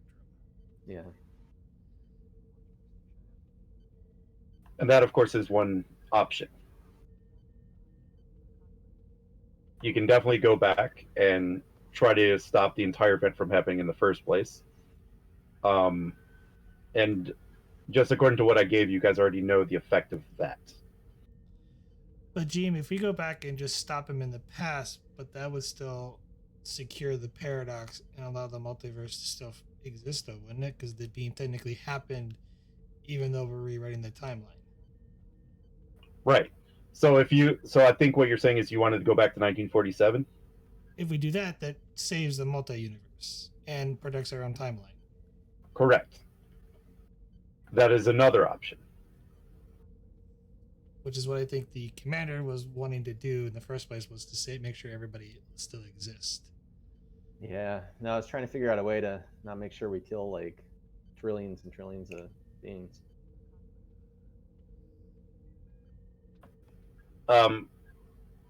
But you guys remember temporal dysphoria?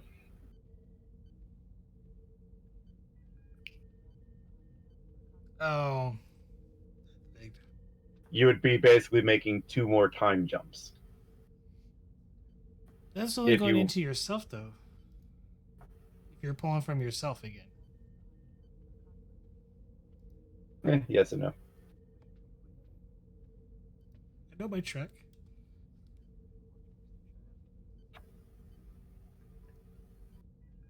There is a consequence to making a lot of time jumps. So there's that to consider as well.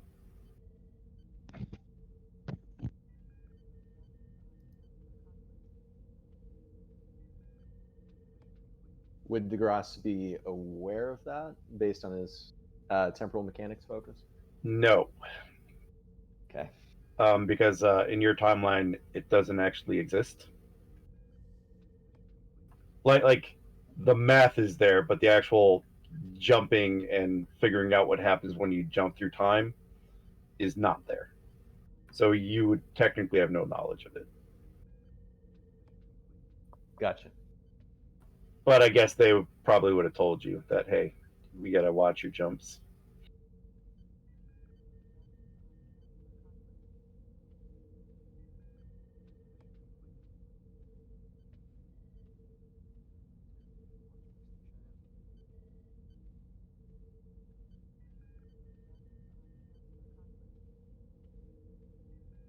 So we go back to Roswell, dome the Romulan, and then go back to the expedition.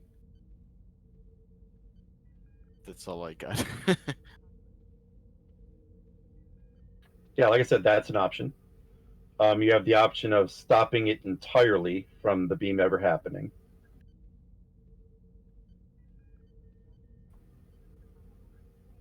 Like I said, there's a lot of options here, and I left it open ended like this so you guys can actually figure out how you guys wanted to react.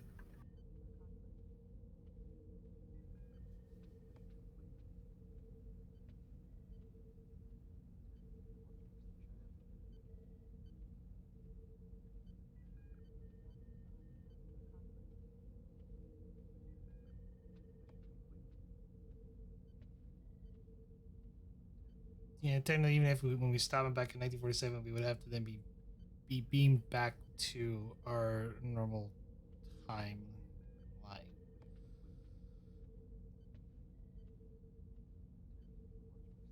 because we would technically been pulled away. Or they should have been when the beam struck. So still.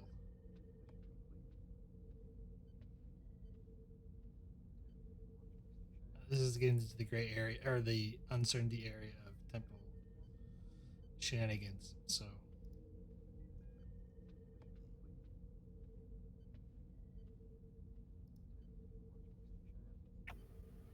Uh, so what's the issue you see with going back to your own time? there shouldn't be, but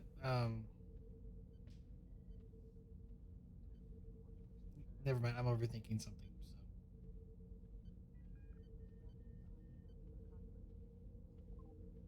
So we need to go back to 47 or 69? Or 2370, whatever the hell year you're in. 2278. I mean, he got away in 69 injured. Assuming that's the same one. If we had What? better So that, we were we in could. two different universes, though, right? For 196 for the 60s and the 47s, you were in the future, the time ships universe Okay. for both of those. Okay, never mind then. So in this timeline, you captured the Romulan and restored it to how it was supposed to be. Well, hey, we scratched their back. Why don't they scratch ours? We saved the time ship guys' universe. Why don't they save our universe for us? It's only fair.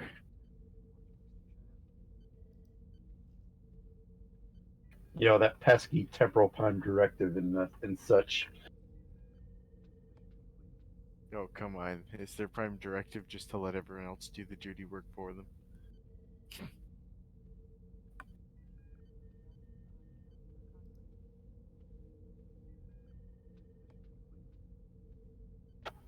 But I mean, what fun would it be to have someone else do the work for you?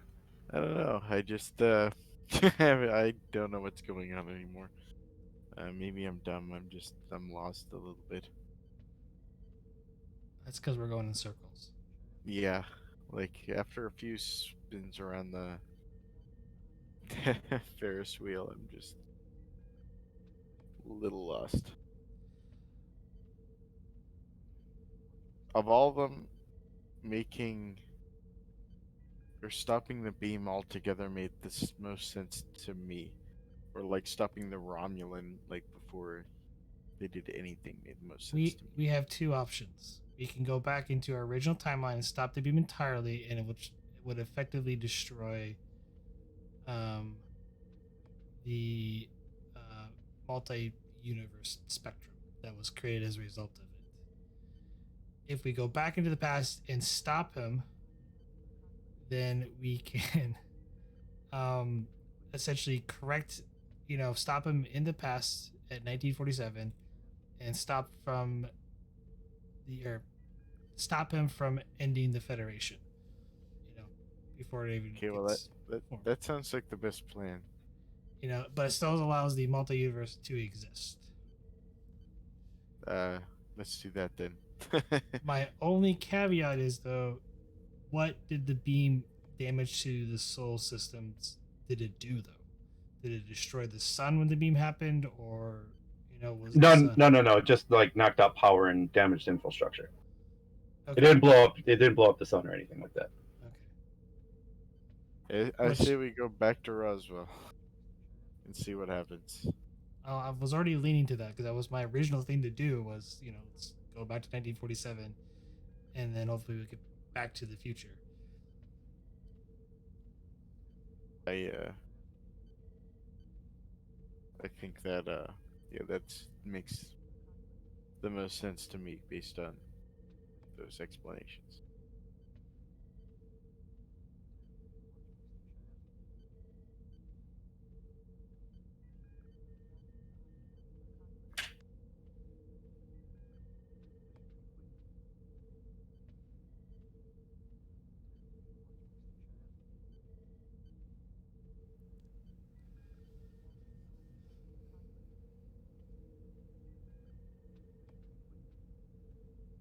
Are we all in agreement? So just to make sure I understand this, because obviously confusing, right? The plan is to go back to, at this point, 1947. Yes. Stop him. Okay. Stop him there. Prevent whatever he's planning on doing. Yep. And make sure our timeline still exists. But first, before we do that, we need to clarify in our universe that's currently damaged, from the events that they recorded, that if we stop them at that point in time, that's going to work. Okay. Because we think we can run simulation data here before we even attempt to do that, because we don't want to keep doing jumps to fix the timeline. Makes perfect sense. Yeah, that makes sense to me, Captain. Okay. Just devil's advocate. Nidan, I think the thing that you threw out was preventing him from going back to 1947 in the first place. Correct?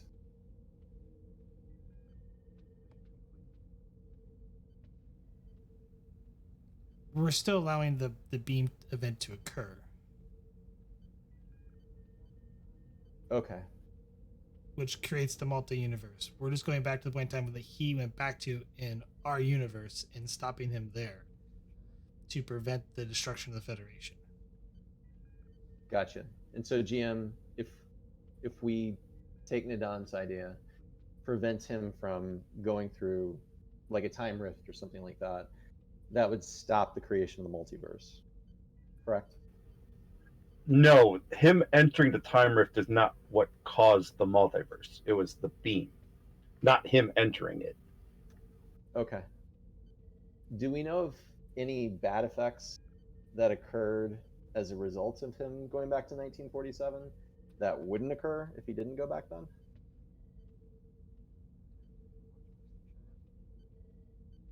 Oh, okay.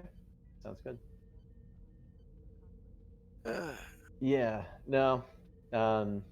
Looks like there would be no effects. So stopping him before 1947 or after doesn't look like it makes a difference. So I'm on board. Back to Roswell.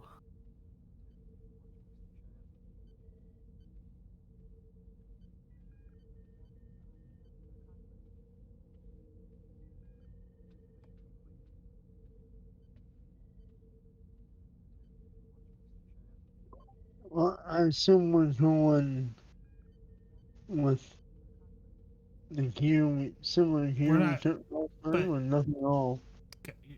We need to figure out that's the event though that occurs though. He goes back to Roswell and crashes and somehow repairs his ship. We gotta make sure that happens in our universe. Otherwise, we're going back in time, clueless, because that event may not happen in ours, like it happened in the one that we in the universe that we saved.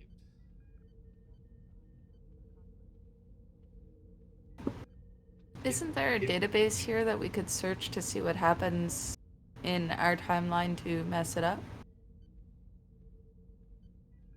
It is similar to the events that you have experienced.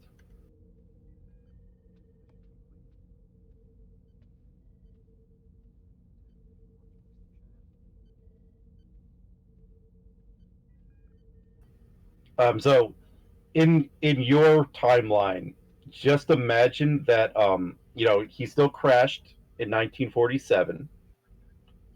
Um,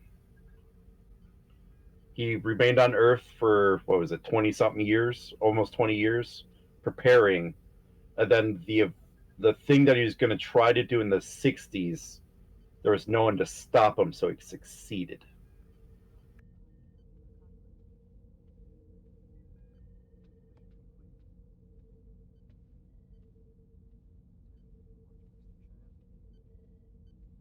So yeah, if we go back to 1947, we got 20 years to stop him.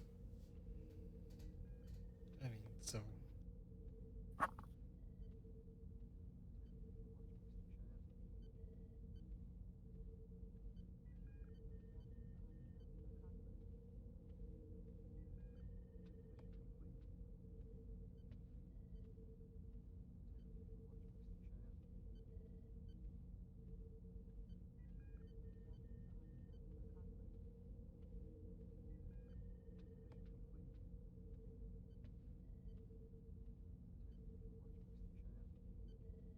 So yeah, if that's the events you guys would like to take, or if that's the what you guys would like to take, we can make that happen.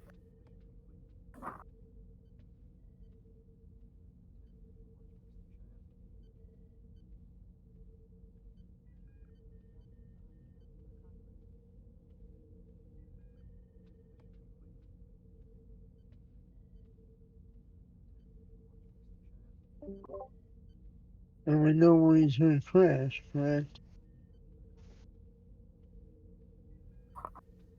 I think my internet cut out. I don't think I heard any of that. So we know where he's going to crash in Roswell, right? So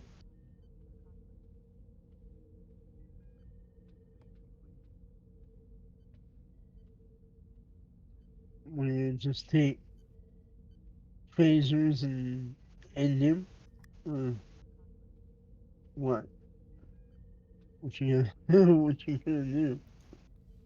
You gonna capture him or kill him or? we could capture him and then take him back with us. Yeah, There's a whole list of things. We just have to make sure he just doesn't he doesn't continue. stay. Yeah. Yeah, Wait, so we're going to Roswell, right? Yeah, but there's a problem with that though, because Quark's supposed to be there. That's Let's go to meta Roswell. knowledge. That's meta knowledge though. But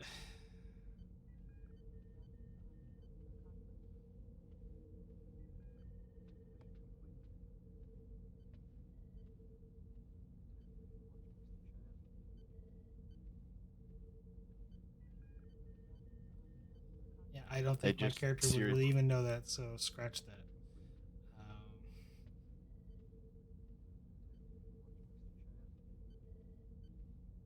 need to do something because we've been at this problem for 2 hours, so we're just gonna keep going in circles, I think. And I think this is a feasible plan.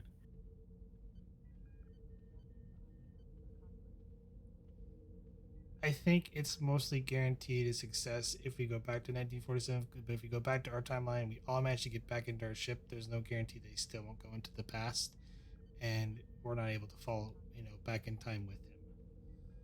That's my only concern about doing that in, our present.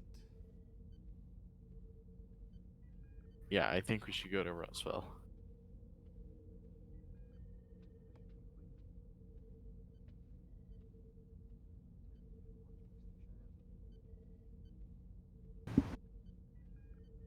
Okay with that?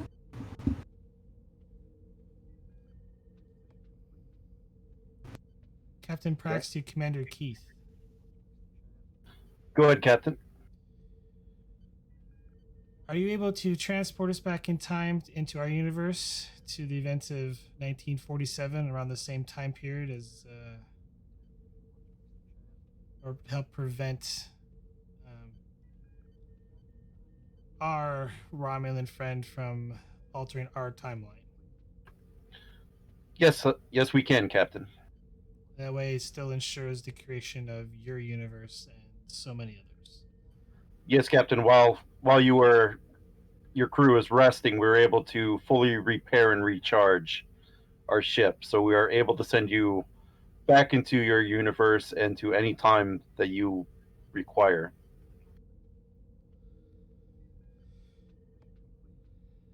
Thank you. Guess we'll need about the same supplies we did as last time, as well as some currency, just in case. Um, I don't want to be. Can you make me a captain this time? Uniform.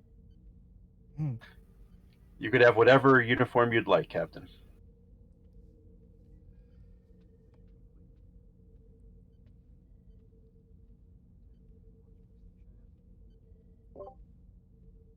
Make me a Air Force mechanic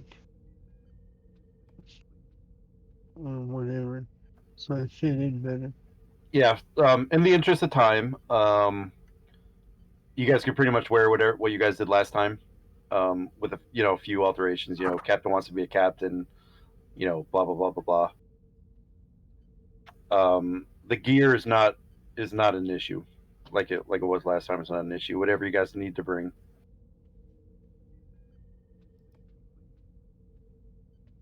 Tricorders, Type 2 phasers. Yep. Uh, Communicators between yourself, Captain. You'll have a special communicator with the time ship in case you need it. Can we go back a little bit earlier so that way we have time and we could just set up to where when he crashes, we're right there before they even get a chance to the U.S. military gets a chance to respond.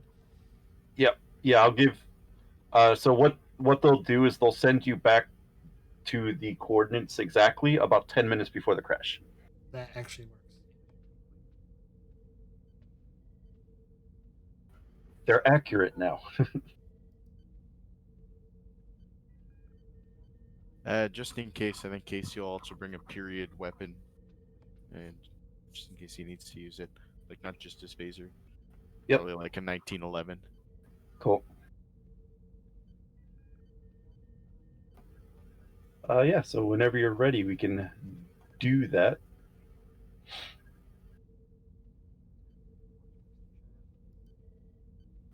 Anything besides the basic equipment you need. Nope.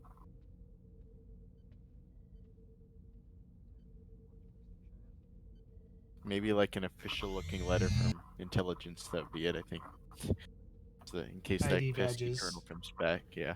Yeah. You guys have all that. Cool. So we'll go ahead and start the transport. We'll also enter a new scene. Take a med kit, anyone? Casey? Nah, we don't. We'll be fine. So you guys are transported back into that same scene that you were last time. I don't think I'm going to draw it out here. Who am I missing? DeGrasse. You got the three rock faces here, the little ravine where the ship crashed. But what I do need everyone to do, though, I need everyone to give me a fitness medicine difficulty 2. And you guys might want to let the people that have a higher fitness medicine go first. I think that's Casey. Yeah. Take a threat. Survival is a focus. Yes. All right, Casey, you'll generate 2 momentum so far. Damn, 2 crits. Casey, you gave him. Oh no, it's in his medicine.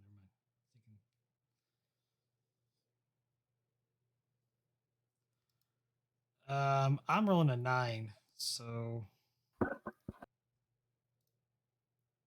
I have a 10. I have an 8. I also have a 10. So I guess me or Mendrock? Yeah, I'll take one momentum for 3 dice. That's okay.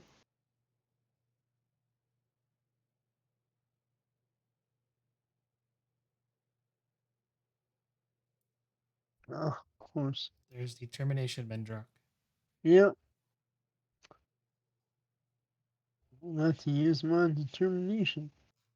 What value?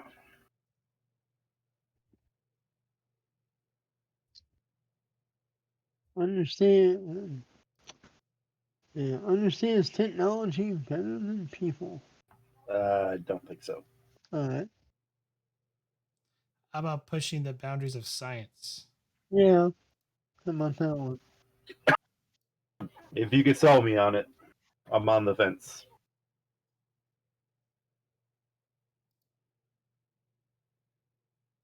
You're the first Benzite to travel back and forth in time, according to our timeline.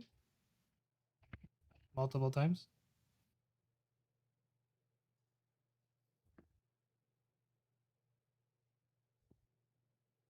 That is true. I am the first Benzite to travel back in time. It's a stretch, but I'll allow it.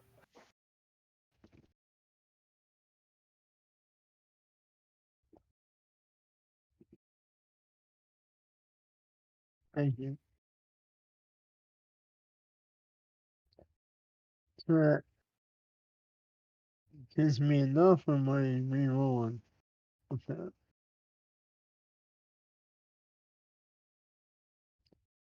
You can reroll 2 with the determination spent. Yep. Okay. Here's hoping.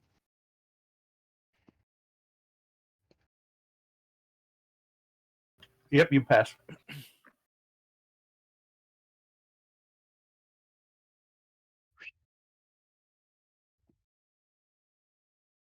Alright. Thank you.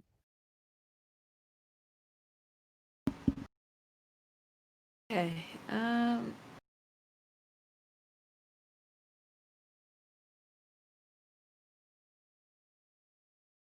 I would prefer for momentum to be available for those with lower fitness medicines.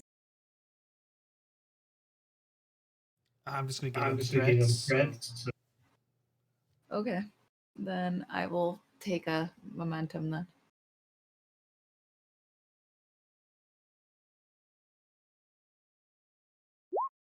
Ah, dang it. Hmm.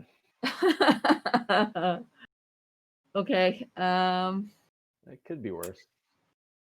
It could. They could all be complications. Yeah. I'll use my determination.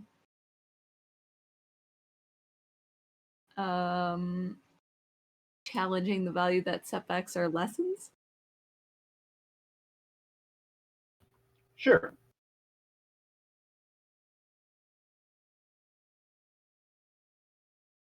You get it?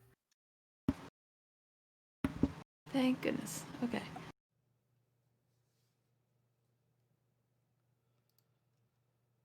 take 3 threat.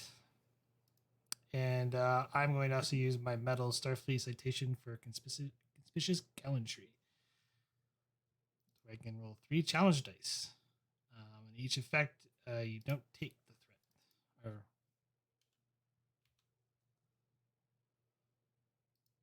Come on, whiff. Yay. It's a whiff.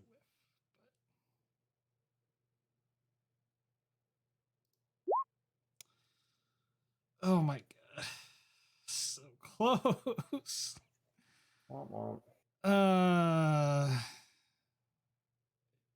have a value for this.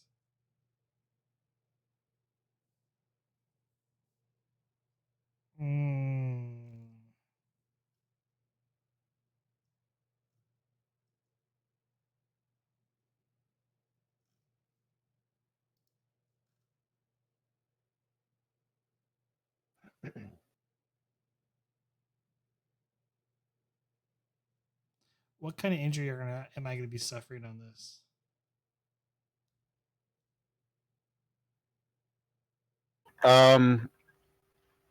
Basically, it'll be an increased complication range.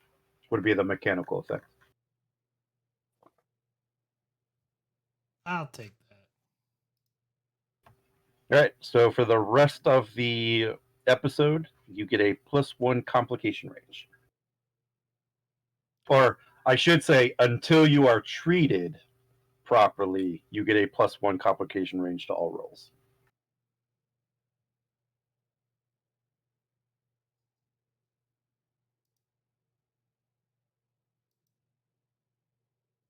Good luck, DeGrasse. Yeah, thanks. I might need it. Of course, that doesn't sound too bad. So, yeah, take a threat and see what happens. So I'd like to use my determination. Value. I'm assuming this is essentially keeping it together since we're jumping through time, right? Yeah. What value though? In that case, I guess I could challenge discipline as a chief virtue. Just keeping your head on straight and shaking off any effects that might come from it. Yeah, I'll take that. Okay.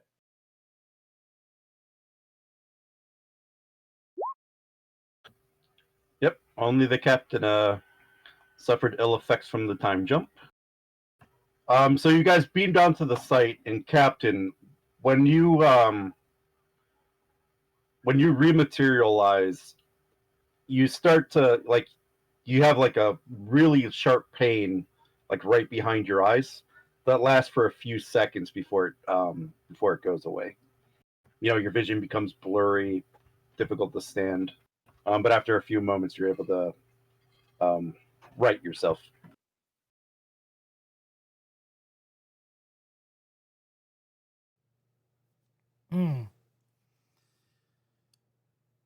I don't think we want to do too many of those jumps. Are you okay, Captain? I'll be all right. Let's get this over with.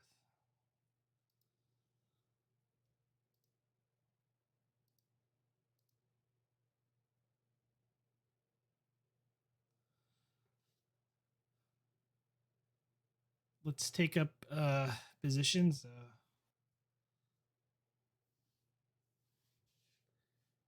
And I'm assuming this is like broad daylight currently. Yes.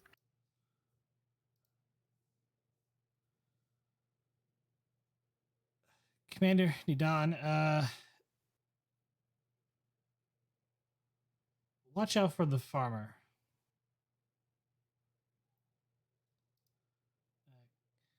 Casey, let's take a position and for areas where we can be safe at from the crash. Mendrock, keep an eye out the best you can for any other unexpected visitors.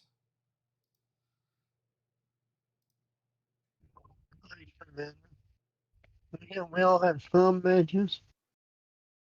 Or just Yeah, you all have your standard issue comm badges. okay. Although might need the yellow. Alright. Keep an eye out on like the road and stuff. Take cover so I'm not like too visible.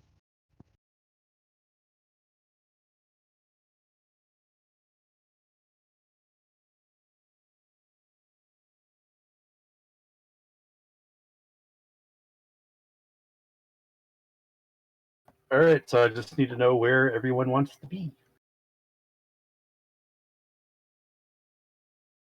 Because if memory serves you correctly, the Romulan ship should crash somewhere here. And the farmer was on the other side, I think.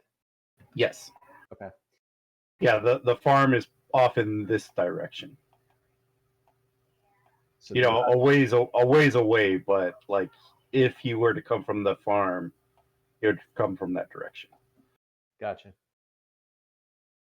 So the grass turns to Nidan and says, "Well, Lieutenant Nidan, would you like to take a stroll towards the farmhouse?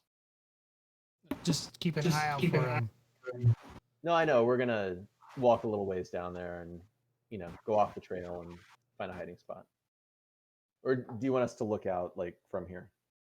If memory serves correctly, the farmer still needs to find the crash site. So. Okay.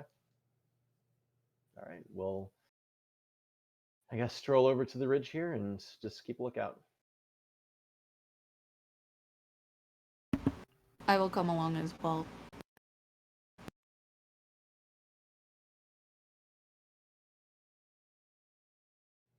Question the two: did you take military attire, or are you in civvies? Plain clothes. I'm wearing the same as I had worn the last time, which it was a military uniform. I'm in a suit.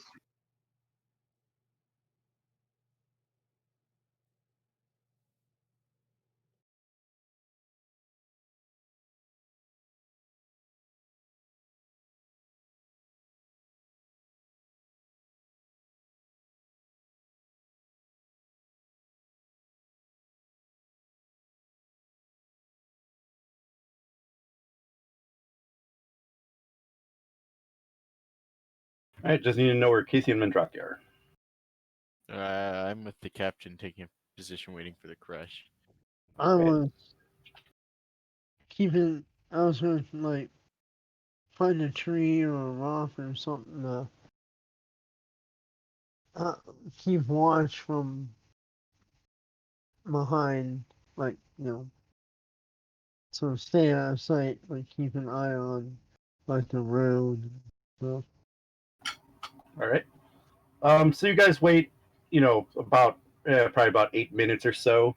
When overhead, you could hear something, a large sonic boom hit the atmosphere just overhead, and starts heading towards you. And after a few moments, the Romulan shuttlecraft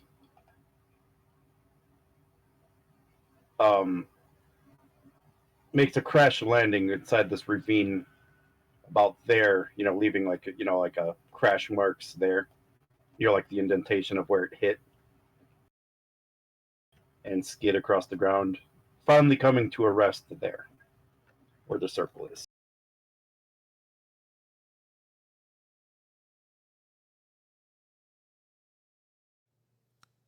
Does it seem like he's getting out?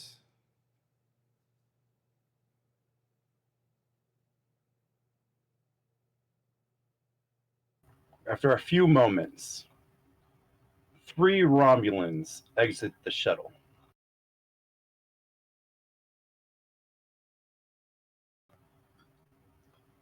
All.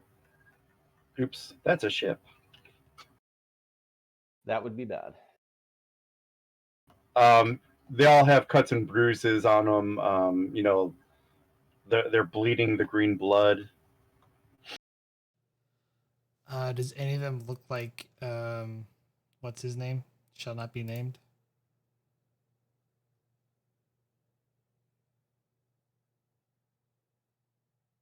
The red dot looks just like him. He is the first that steps out and starts looking around with his other 2. Are they in close range of each other currently? These 2 are. This one is not. Casey, if you want to do area. Yep. Stun them. So good to shoot them.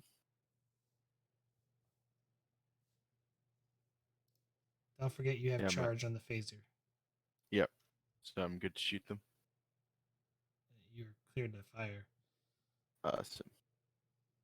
Yeah, charging for area, targeting the 2 that are together with my type 1. All right. Div 2. Okay. Hand phasers for a focus. Yep. I'm going to use my Star-Cross ability to double the focus range to 10. Okay. For my one-time precision. And take 1 threat.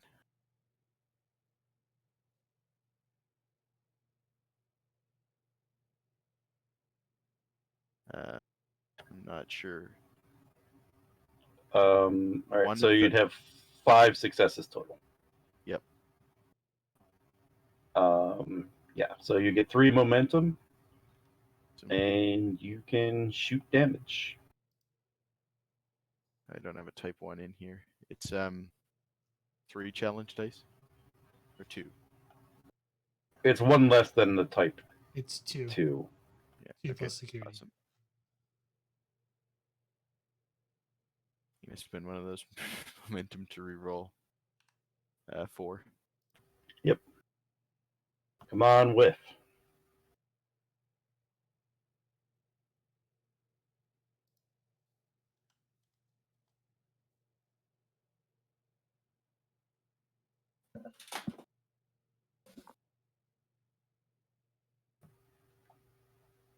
You fire into the crowd, and at the last second, this one hears the sound and drops to the ground as the beam hits this one, knocking him stunned to the ground.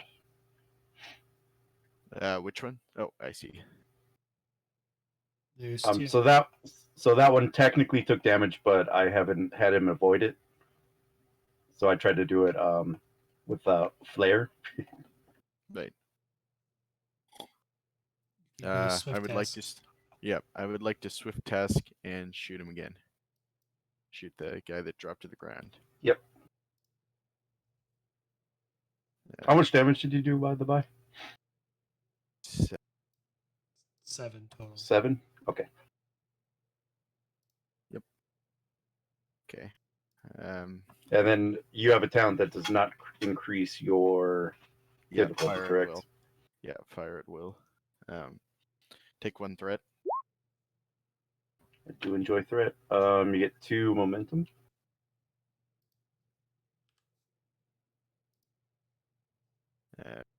Reroll 4. Again.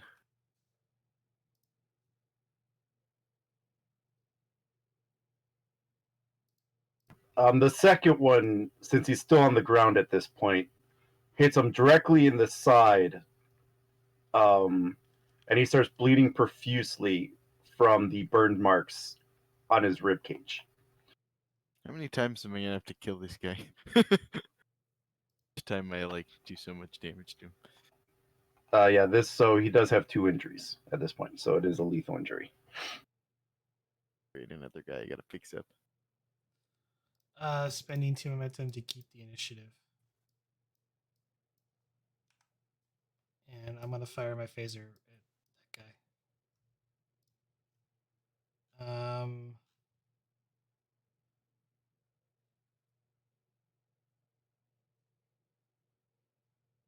I have a pretty good security. I'm going to aim with it.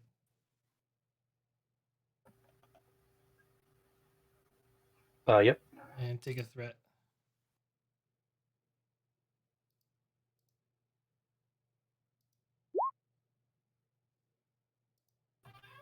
That would be a hit. I'm gonna be daring to re-roll that with aim. That's 0. Mm-hmm. 2 momentum. Man, you reroll into a crit. That is not what GM wants to see. That wouldn't have mattered anyway. 6. Yep, your phaser blast hits him square and true in the chest, and he falls down stunned as well. She taps the temporal communicator. Actually, no. Wait, scratch that. Mendrock, we need to set self-destruct on this Romulan vessel. I'm gonna go stabilize the injured guy again. Daring medicine. I got all this threat. We're gonna make it daring medicine. Difficulty 3. Complication 2. Okay, I'd like to spend my determination on the value uphold Starfleet tradition because I'm Yep. saving someone's life even though he killed the Federation. I will take that. Technically, he didn't. Not yet, anyway. That is true. And I'll spend the 2 momentum for a third dice, I think.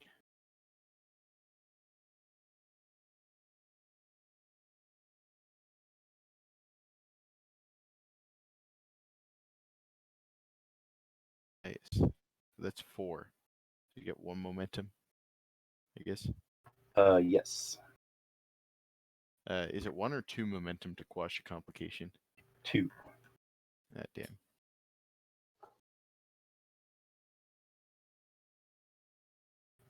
You stabilize him the best you can. However, he will need surgery to repair the damage. Right. But he is out of danger for the moment.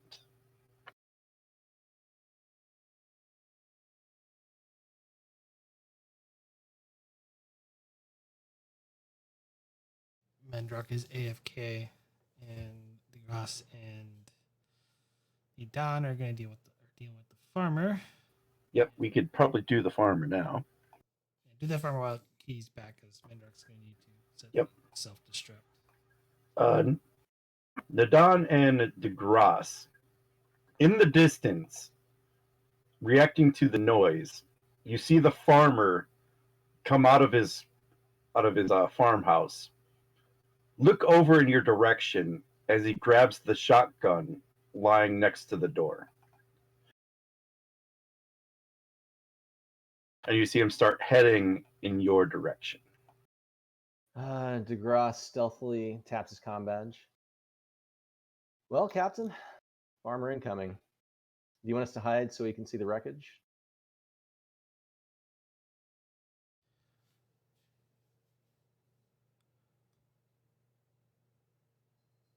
Stall him if you can, just for a few moments. Understood. About how far away is he? A couple 100 meters.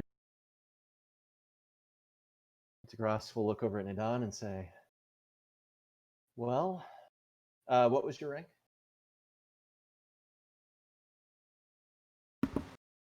Lieutenant? Okay. He'll look over and say, well, lieutenant of this era, I'd say you're probably the one to talk. You look official.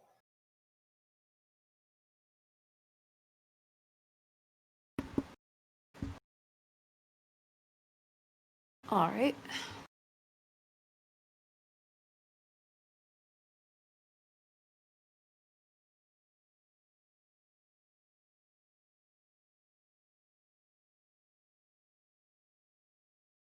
All right, so what do you guys do?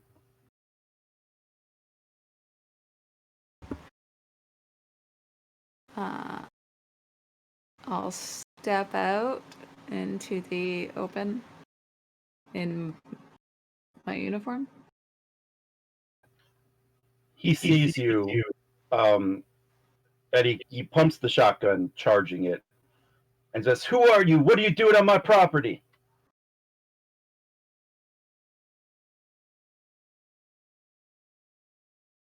U.S. military. There's a situation over the rise that's not safe for a civilian to continue to keep going. Please stay here. I don't allow nobody on my land.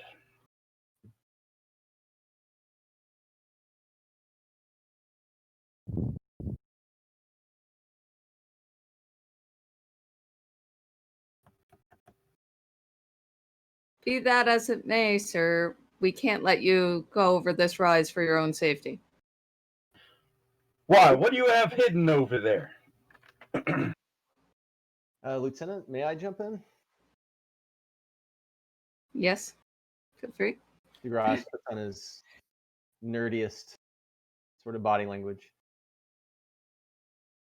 Well, sir, it seems that we're investigating some sort of contamination leak. You know, those new nuclear weapons that the United States has been building and testing out here, in New Mexico, Nevada, and Arizona, we detected a radiation leak, and we're not wanting people to come too close to it.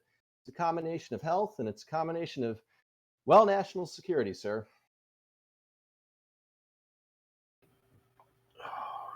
Give me a presence command difficulty 4. Difficulty 4? Oh yeah. Damn. Okay. He is not believing you one bit.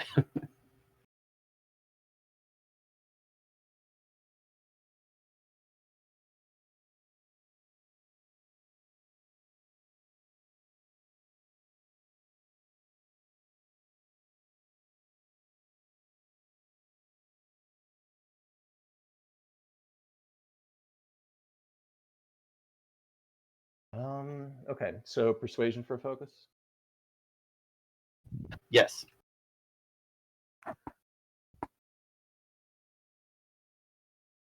Yeah. I'll burn a momentum. Honestly, let's just max this out. So 1 momentum gets us up to an extra die. Is it 3 or 4 more? Up to 5.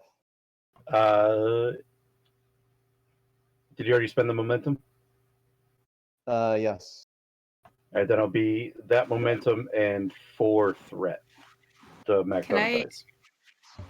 Can I assist with my focus in improvisation? You know what? I will say yes.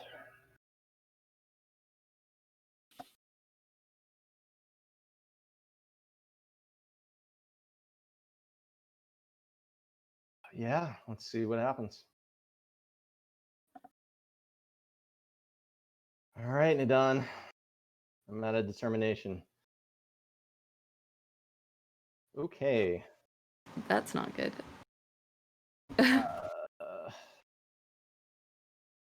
really don't want to get shot. And I really don't want to stun this guy, because that's really going to be bad for the timeline.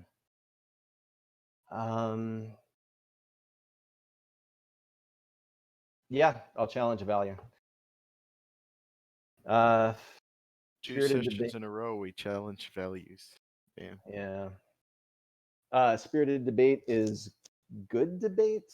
We're obviously in a situation where I'm essentially trying to persuade this guy and, get him into a position where he's believing what I'm saying. Yeah, I'll allow it. Okay. Because yeah, you're definitely not debating at this point. Yeah. But then you just need a value to use it on. Oh no, I thought that was the value. How were you getting the determination? Or did you have one still? Oh, no, I thought there was a mechanism that you could use to essentially just like burn a value if needed. Yeah, but you got to cross it off to get it. Like you're going against your value to get a determination. You Gotcha. get your determination back, like when you spend it. Yeah. Burning a value. But then you have to use it on a value. Yeah, Maxwell, I was thinking that too. Have you spent your determination yet this session? Yeah, I'm pretty sure I did when we first got here. In that case, yeah, burn the value and then spend it on mission directive or another value. Yeah. But I'd have to challenge a value. Like it would have to run counter to my value. I think that original one you said it maybe would run counter because, well, it's not a good debate. Just let him pass. I'll deal with it.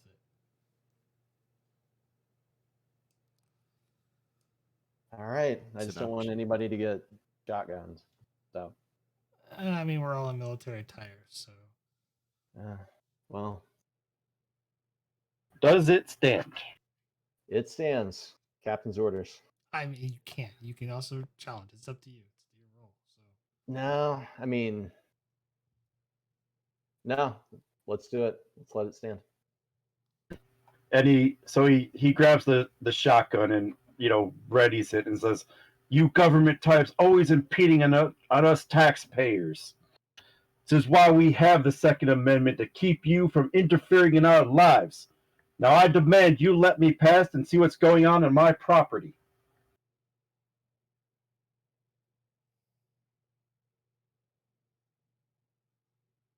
Well, DeGrasse raises his hands, backs away. Tell the captain. That's the question.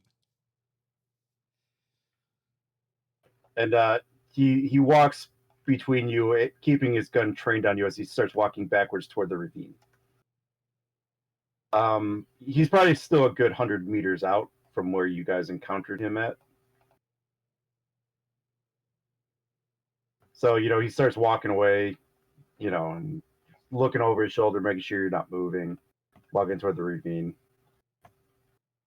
So I'm going to wait until he's far enough out to where I think I can stealthily tap my comm badge. Yep, yeah. That's why I told you. So yeah, he's out of earshot. Okay. Captain, we weren't able to fully prevent the farmer from coming, and well, he's not in a good mood, and he's carrying a firearm. Understood. Cover story? Did you use any or? I just tried to make up some last minute stuff about some sort of radiation gas leak. First thing that came to mind. Understood. And Prax is gonna try and get ahead of it before he kind of sees the bodies. All right, give me fitness security. Difficulty. Oh, you gave me all this threat. Let's call it a difficulty 3. Survival for a focus? I don't think so. Yeah, worth a shot. Composure. Yeah, No.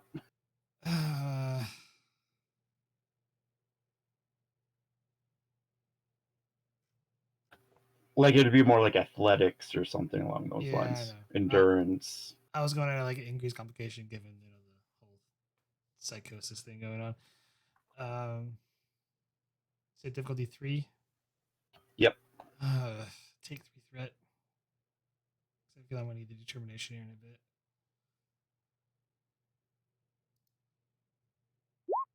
Oh my god! Seriously.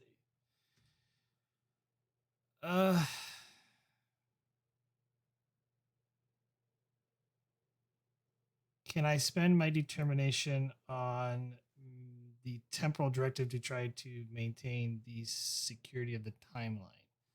Yes. Reroll 3. Still a whiff, but no complications. I'll let you succeed, Costier. So you run up the ridge, and you probably meet him about 25 meters off from the ridge. You look back, and it's still out of sight from the big chasm here.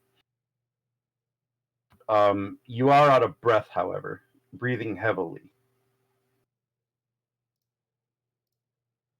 When you approach the farmer, who, as soon as he sees you, raises his gun. There's more of you out here? Sir, I can't let you pass for your safety. Please stay back. Look, it's really bad there, and you don't have the proper protection. And I really don't want anything to fall off. She kind of looks down. What kind of experiment are you running on my property? It's dangerous radiation, sir. It's very harmful. You have to be inoculated and have proper protection against it, the effects of it.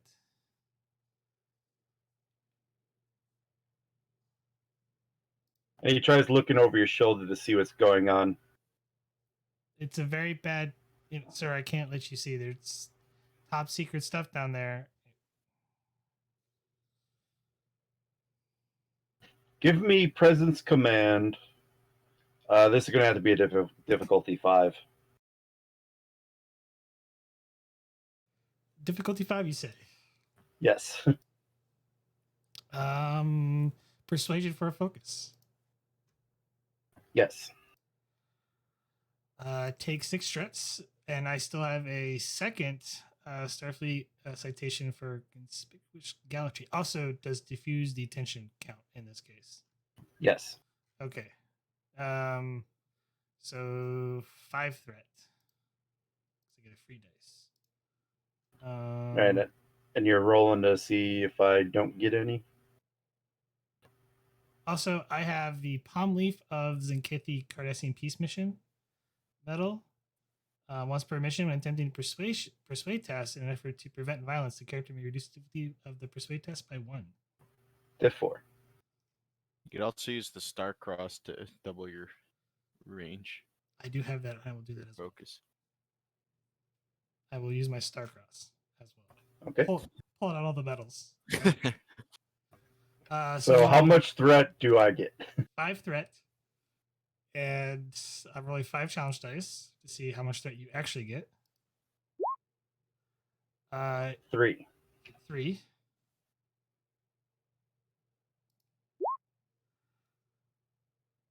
Well, that is 4, 6, 5 successes with 2 complications. I can reroll one of the complications with bold command.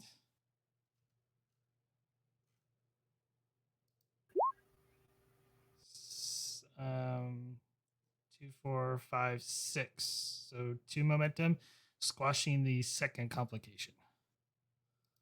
Okay.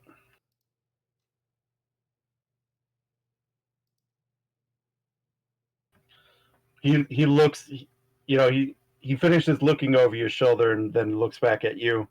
I expect to be well compensated for you using my property without my permission. Oh, I'm sure that can be arranged, sir. Please, I suggest you go back into your house and we'll fill out the appropriate paperwork later on. I want you off my property in 1 hour.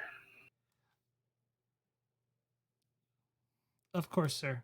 And we'll try to clean up the mess as fast as we can, but we just want to make sure that we want to get all the contaminants cleaned up so you don't have any problems on your property.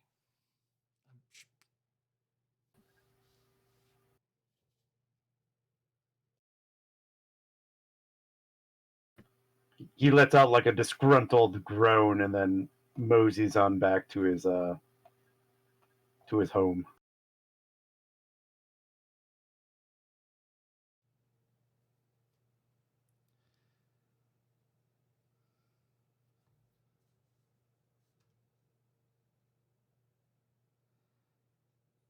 Kind of waves over to the other two to come. They're in eyesight range.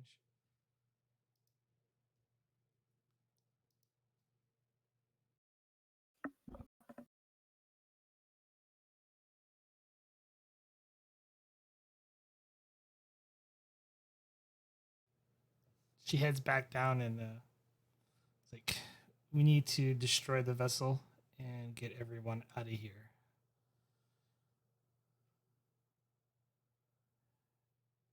Edan, Mendrak, prepare and Commander, get the Ramen vessel set to self-destruct and Casey, I think there's more bodies this time, so I will do my best to help you. Get them away from the blast, or actually, I think about it. Tapster goes like, prox to Commander Keith. Go ahead, Captain. I have 3 stunned Romulans that do not belong in this timeline, or well, this point in time.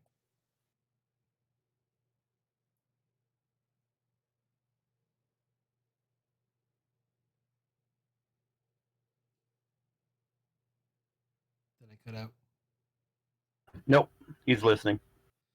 I have 3 Romulans that are at the point of this time. I need them to be transported out of here immediately before more unwelcome visitors arrive.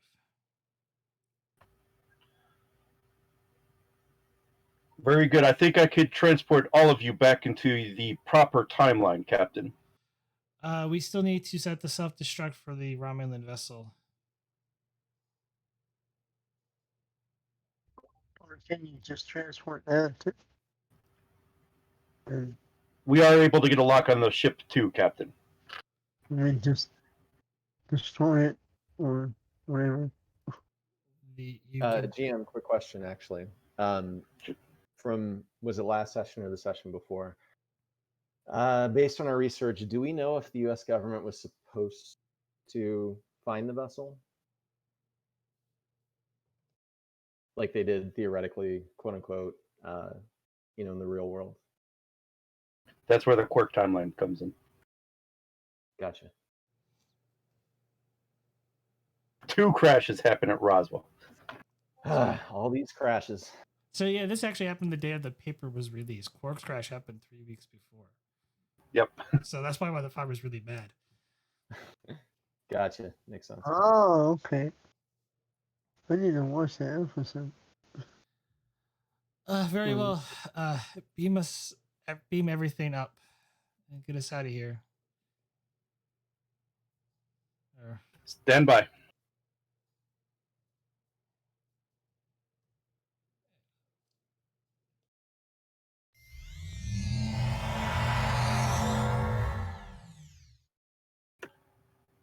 All right, you're all transported.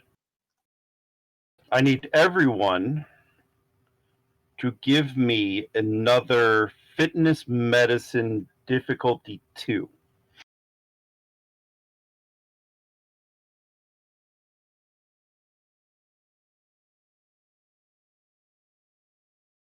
Take a threat.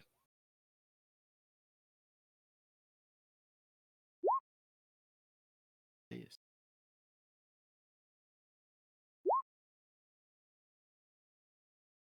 Survival for focus? Yes. Okay.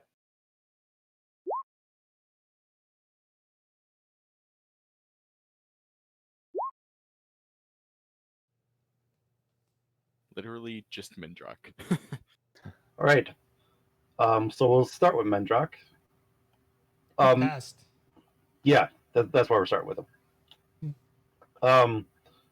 So, well, we can start with everybody. So you find yourselves transported back to Earth, and more ironically, you actually all find yourselves in the exact position that you were right before the event happened. However, this time you notice that a lot of the power's out, there's some alarms going off. For those that failed, so this is everyone but Mendrock. Again, it's kind of like what the captain had. You guys find yourselves with like a really sharp pain behind your eyes. You're dizzy. You're having blurred vision. For DeGrasse, Casey, and Nadon, it takes all your strength not to keep from falling over. But for the captain, you actually do fall over from the pain. For DeGrasse, Casey, Nadon, you will have a +1 complication range for all your rolls until you are treated. Captain, your difficulty now also increases in addition to your comp range until treated.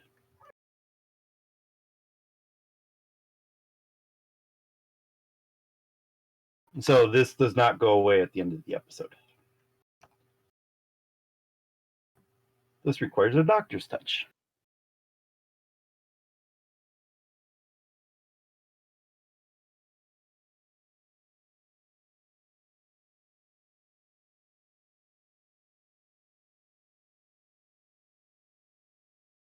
But other than that, you guys find yourselves in the exact positions, seemingly right after the coronal mass ejection event. Am I unconscious? No, it just brought you like basically to your knees. And you still have some lingering vision effects and some dizziness. But you eventually you come around. I would definitely be tapping the com badge and asking for medical attention, but it's that bad. If only the power was on. But you do notice, Captain, that your transponder, that was your future transponder, was just removed from you.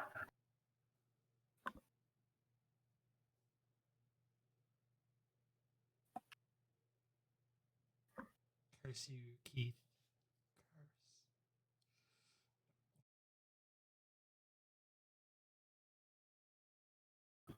And I actually think with that, I think we will call this the end of Paradox.